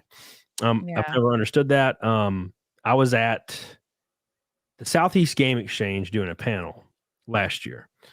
And I went to party at this suite with a bunch of like indie devs. And I was just drinking some claws, man. And I was pretty drunk. And I was also crossfaded a little. And I was sitting on this couch and there was this dude in the room and no one knew who he was. He just somehow fucking came in. And he was like, he's one of those guys that gets drunk and starts wanting to fucking fist fight everybody. It's fucking weird. And he starts getting fist fighty. And then this other guy that's like a big ass Marine dude gets up. He's tired of the shit. And he like grabs him. And he's like, he's yelling at him. And they start fucking fist fighting in the middle of the room. And I'm just sitting on the couch 4 feet away from him fighting and drinking. And I'm like, I was kind of high. So I was like, is this real? Or are they faking this? Is this like a joke? It was weird. And they were so mad. And I'm like, dude, I can't believe people get this mad. Now, granted, there is like a couple people in my life that, for example, I used to have this roommate. Her name was Tiny One Badger was her YouTube. She was a YouTuber. And she went on to do puppetry stuff. So she got out of YouTube. But she lives in California now. But she's this little bitty girl, like 4'11", tiny little goofy ass skinny girl. That's like the most innocent fucking little thing in the world. And if a dude, like the thought, like there was this one time where this guy kind of like bowed up at her. And like that's the thing where my switch will flip. Photo petter? What are you talking about? What is it? What did you say? He bowed up at her, like he got in her face a little, and she's a little bitty girl. I need subtitles for your southern words. Bowed up at her. Yeah, he got in her. He kind of got in her face, and that's the one thing, especially when it's like, because she's my friend. She's a little bitty girl. My switch will flip immediately, and I'll be like, I will fucking kill a motherfucker. I will kill you. Don't even look at her like that. Like, because she's little bitty girl. Like, he could kill her in like one hit. Like, it's like a kitten. Don't yell at the kitten. Don't throw the kitten because I'll kill your ass. And that's how I like with like women in my life that I legitimately care about. Like, not all. I'm not one of those guys that's like, I'll see a woman getting yelled at. I will protect you. No, fuck that. I'm gonna keep drinking my drink. But if it's like a woman I care about, like my mother, which that would never happen probably. But if somebody got my mom's face, I will kill you. I will go to jail for the rest of my life. Good son, Cody. That's the one thing that like trips me. There's like two things, like, and I'll be like, like, and I'll black out and go into that weird place where all you see is red, and you're like, I will gouge your eyes out. Well, it's good that you know that, because now you like, you know, that's somebody. If someone knows that, they can manipulate you on your triggers. So it's like master them. Yeah. Whatever So they are.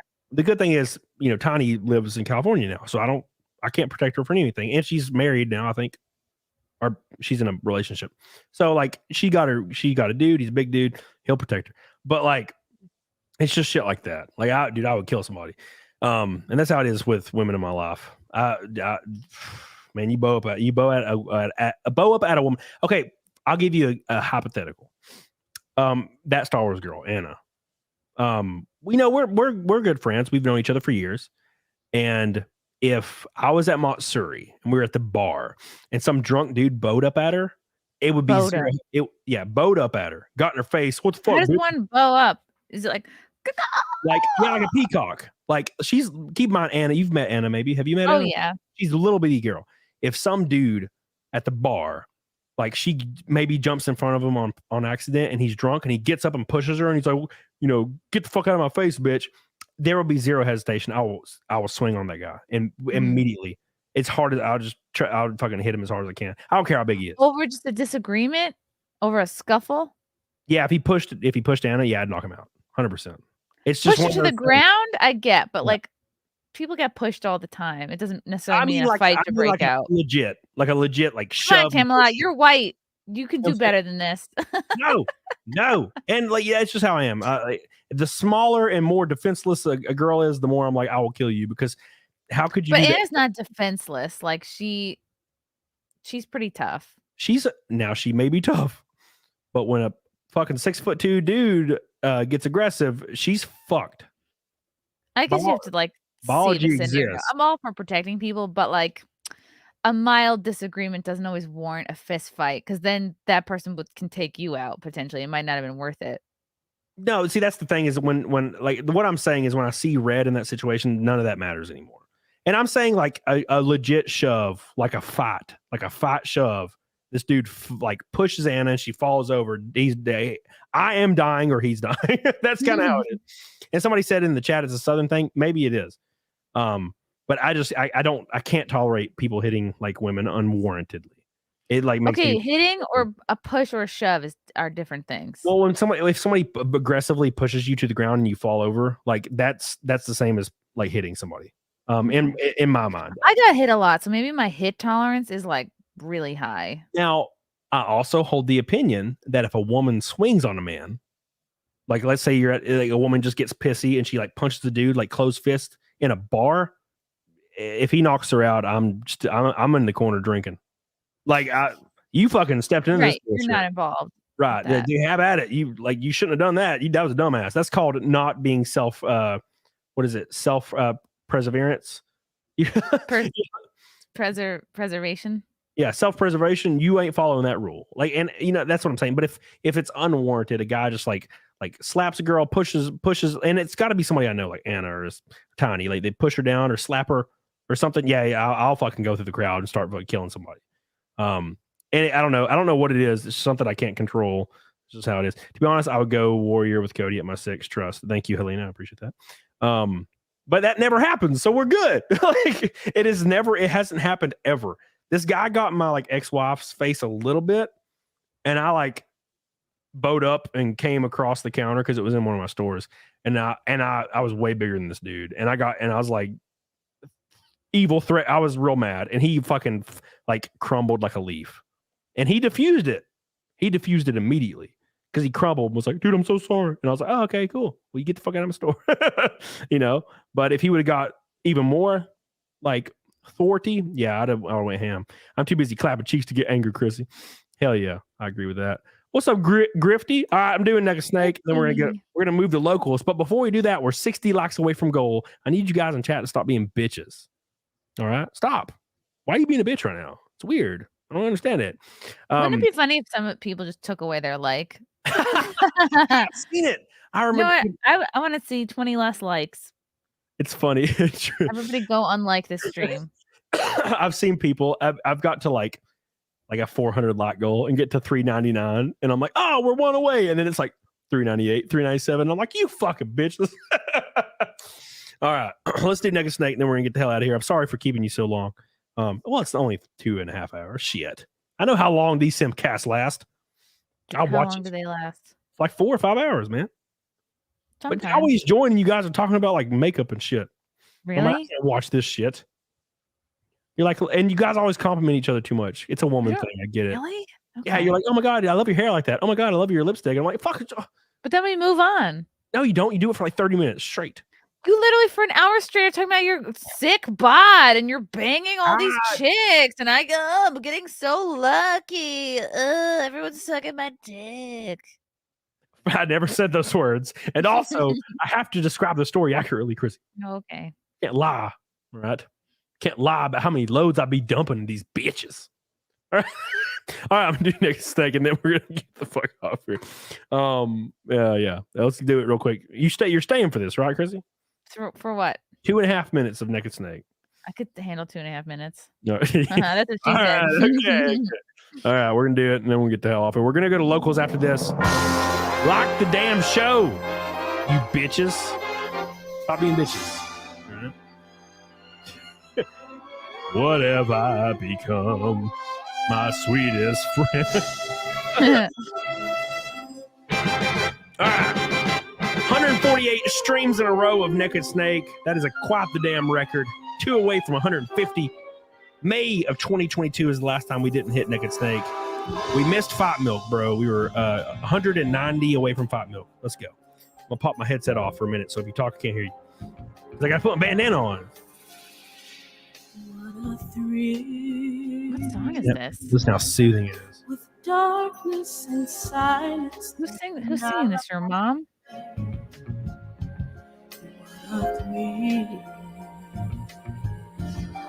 I'm searching, I'll melt into you. This reminds me of Locks up big old fat you bitch. look like Kip Dynamite from Napoleon Dynamite. Here it goes. You ready? Kip Dynamite. You look like Rex Kondo.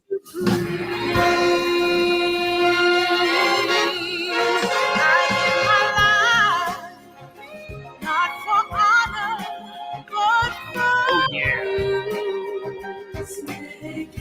Here we go.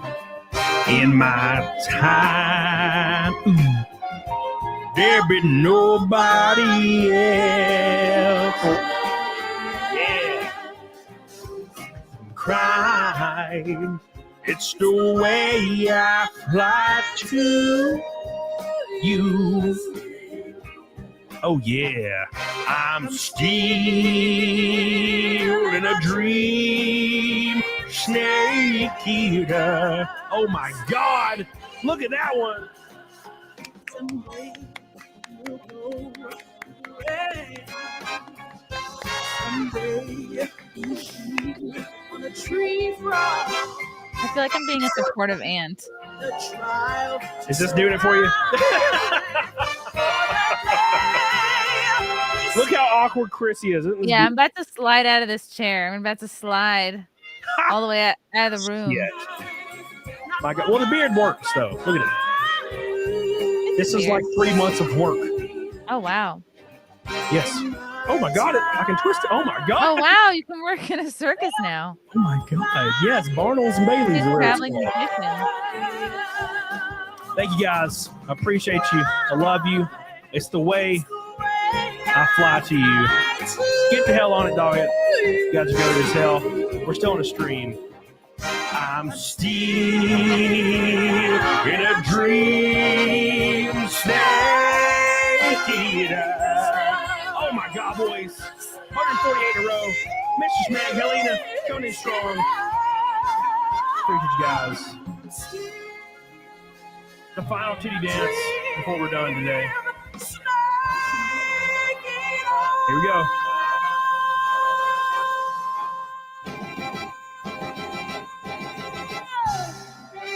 Thank you. Appreciate that.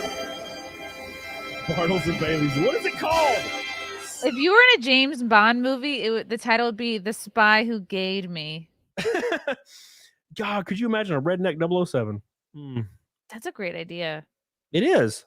There should be like a redneck like 007 top movie, but he's a redneck like assassin guy or a Yeah, redneck no one would see it agent. coming.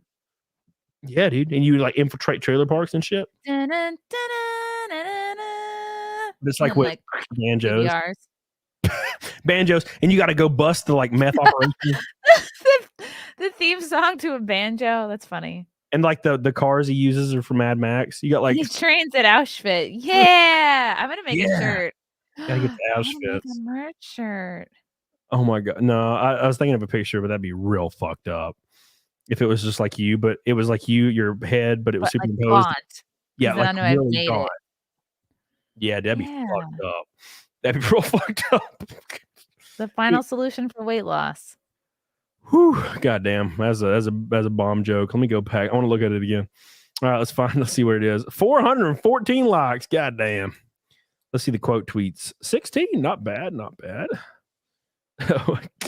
Final solution, Lawrence C. West. Jesus. That's brutal.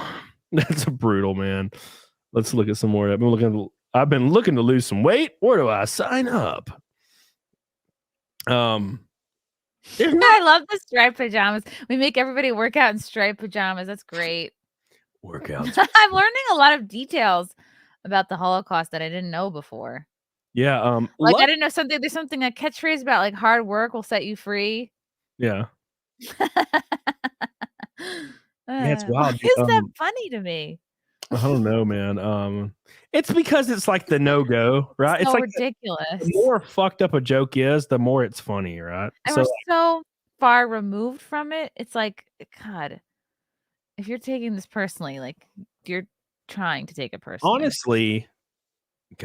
honestly, there's not that many negative comments. I'm actually pretty surprised.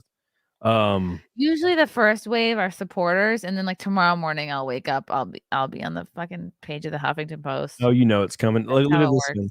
This guy's name is Salmonella. He says, "How dare you make jokes about concentration camps? My grandfather died in one. He fell off the guard tower." Damn. That's fun. He was a Nazi.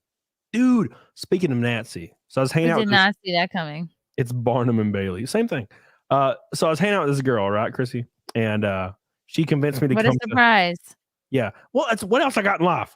So she convinced me to come to like a family thing, right? So I go to this family thing and I go over to her grandpa's house. And he's like this old motherfucker. And he's got like these little things on his knees to help him walk. So he's like really shaky. And he sits down like in front of it. braces? Yeah. Well, yeah, but yeah, braces, like knee braces. Yeah. And they're like metal. So they go all the way down to his like ankles and shit. So he's so he's like a Forrest Gump. Exactly. Same thing. But it's because he's so fucking old. So he sits down. Maybe he just needs to be pushed to run like Forrest Gump, and then they'll fly off and he'll be fucking And he'll be free. He'll of the be back. chains. So he's telling me about his grandfather who was in World War II. And he's real, like you can tell he's really proud.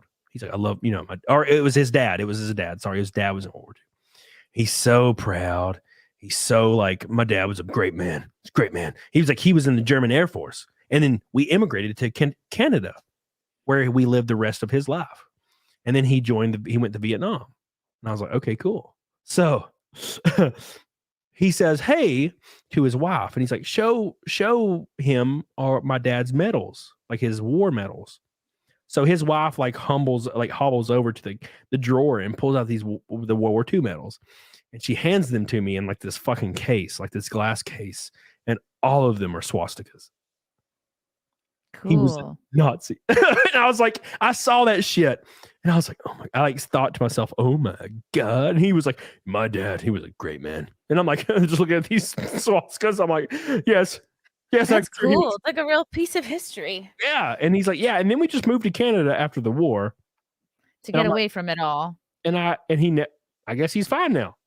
Granted, it was the German Air Force. So like, He had to stay quiet for a few years, lay low. yeah, he probably didn't do any war crimes. He probably he flew around in some planes and shit. Fun. That's cool.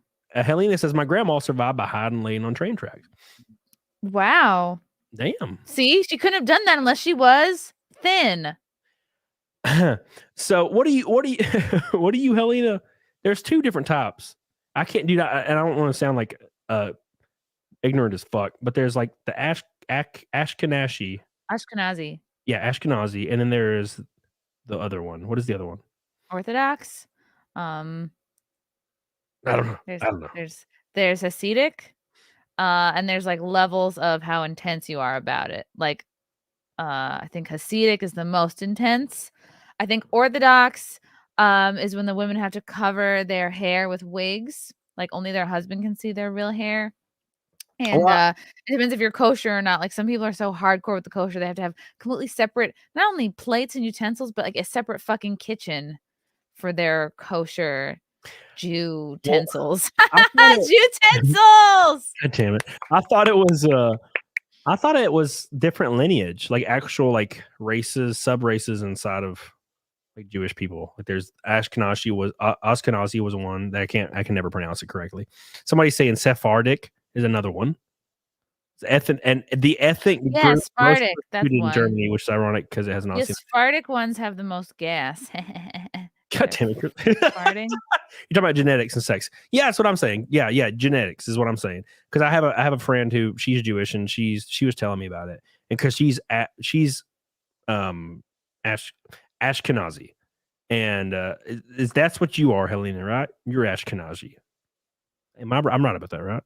I feel like most people that I know that are Jewish are always. They'll let you know right away their type.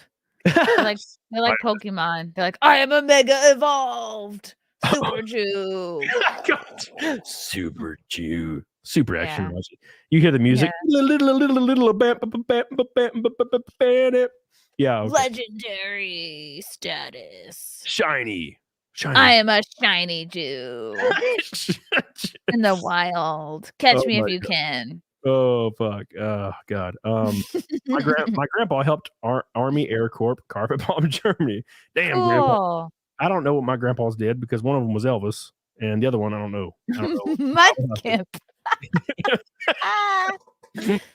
Okay, all right.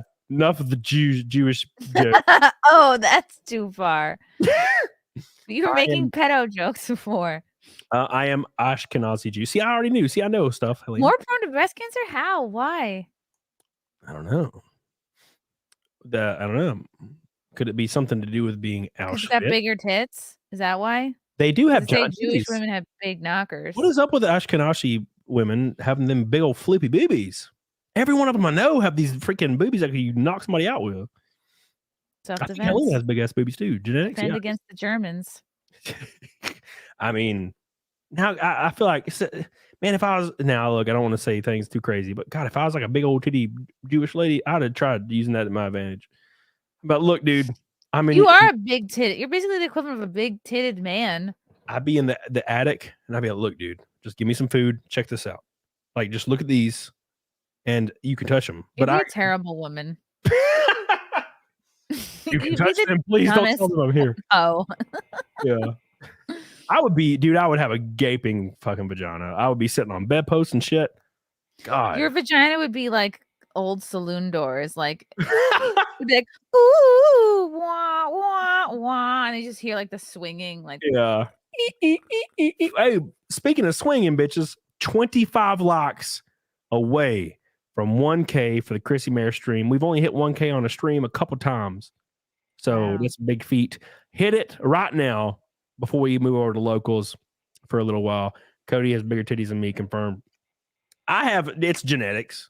I don't like at least a B cup there. Yeah, I don't know what it is about my boobies, but they're big old fucking boobies. Do women actually like that when you like move your pecs like that? I don't know, but I will say this because it's bullshit. And there's women in the chat, which they've probably abandoned me now because I started the CAMELCAST. But there's women in the chat that will tell you all day. They're like, "Oh, I don't like buff dudes," but I'll tell you one thing: every time I get around girls that are like that, it's not being buff. It's the peacocky nature that you exhibit. It's the performative aspects. Maybe, yeah. That is a little gay. No, I agree. I 100% agree. But when I get around these women that are like, "Oh, look," they're like, "I like dad bods," and I get around these girls, and all they want to do is rub my shoulders and my chest. They're like, "Oh, bro, like, oh my god, bro, it's crazy." Oh, that's all they want to do, and I'm like, I'm pretty sure you said you were into dad bods, and then suddenly they're ripping the drawers off. You should just put a fat suit on for those women. Be like, Yeah, do I'm like just this. saying that you lying bitch is what that's what I'm saying, because like I have girls tell me that all the time. They're like, oh, Probably because they're with a guy with a dad bod and they're cheating on them with you. So you're like the hot stripper that they're never going to Exactly. call again.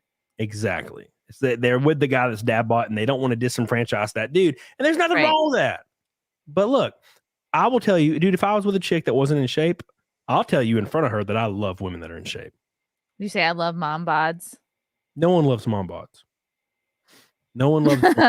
Yeah, I think dads.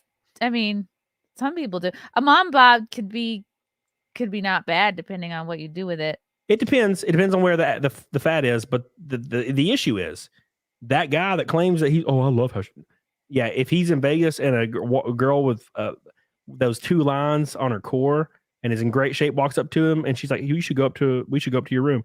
Yeah, he's gonna dump loads and never tell his wife. Sorry. You know what I'm saying? Because this is never gonna happen again. So he's doing it. Sorry. I'm just saying. You make it sound like every guy in a relationship is hanging on by a thread. 71% of men admit to cheating. Yes. So that's almost all of them. Let's be honest. That's like fucking Why too even many. bother? Yeah, and here lies where That's where you're at. That's where I'm in. I'm no thanks. That's the thing. If you think everyone's a sneeze away from straying, then you're gonna be like, what's the point? Exactly. And I don't necessarily believe that 100%, but I understand the statistics based around it, and it kind of scares me. And I'm very good at being myself in my situation. I thrive in it, so I don't need to fuck it up and confuse. Do you feel like you put people at arm's length because you're afraid of getting hurt? Maybe. Again. Maybe. I don't know. Probably. It's hard to say. But I never usually get that far. Right, because you don't get hurt. And then girls will just call me asshole, and I'm like, that's fine. And then they just You're like, I'm just protecting. This is called self-defense, bitch. and then I'm protecting this. Yeah. And then they'll get a boyfriend and for 6 months, and then they'll break up and they'll text me and they'll be like, hey, we should hang out. I'm like, okay, I thought you were hanging out with this guy. And they're like, oh yeah, well, we broke up because of this. He's an asshole. And I'm like, okay. And they're like, can I come over? And I'm like, okay. And they take the drawers off. And I'm like, all right, I guess we're back to this again. So It doesn't have to be that way. You could have something meaningful. maybe. But also, I don't know if my personality calls for it, because I focus so heavily on whatever's in front of me. So I focus on racing, focus on YouTube all day, all the time. And if there was a woman there, I don't know if I would. And I don't want to fuck anything up. So I kind of like just keep striving towards the future. Now, granted, look, I got to put this out there and be transparent. There's like 2 girls in my life that I see very often, and they're great, and I spend a lot of time with them. But like that's kind of where it ends, right? So do they know about each other? Do they each think they're in like the running to be girlfriend? Maybe, but they do know about each other, and I've had them both over at the same time. Oh, okay. And yeah, there's been a triple smash before. Like, oh, that's cute. It's fine. Make them both come. I was drunk as fuck. Maybe. Okay. I don't know. I feel like they're lying. That answers that. When you're rocking like a 4-inch penis, I don't feel like it's really possible. You had a great time. No, it's fine. It was great for me.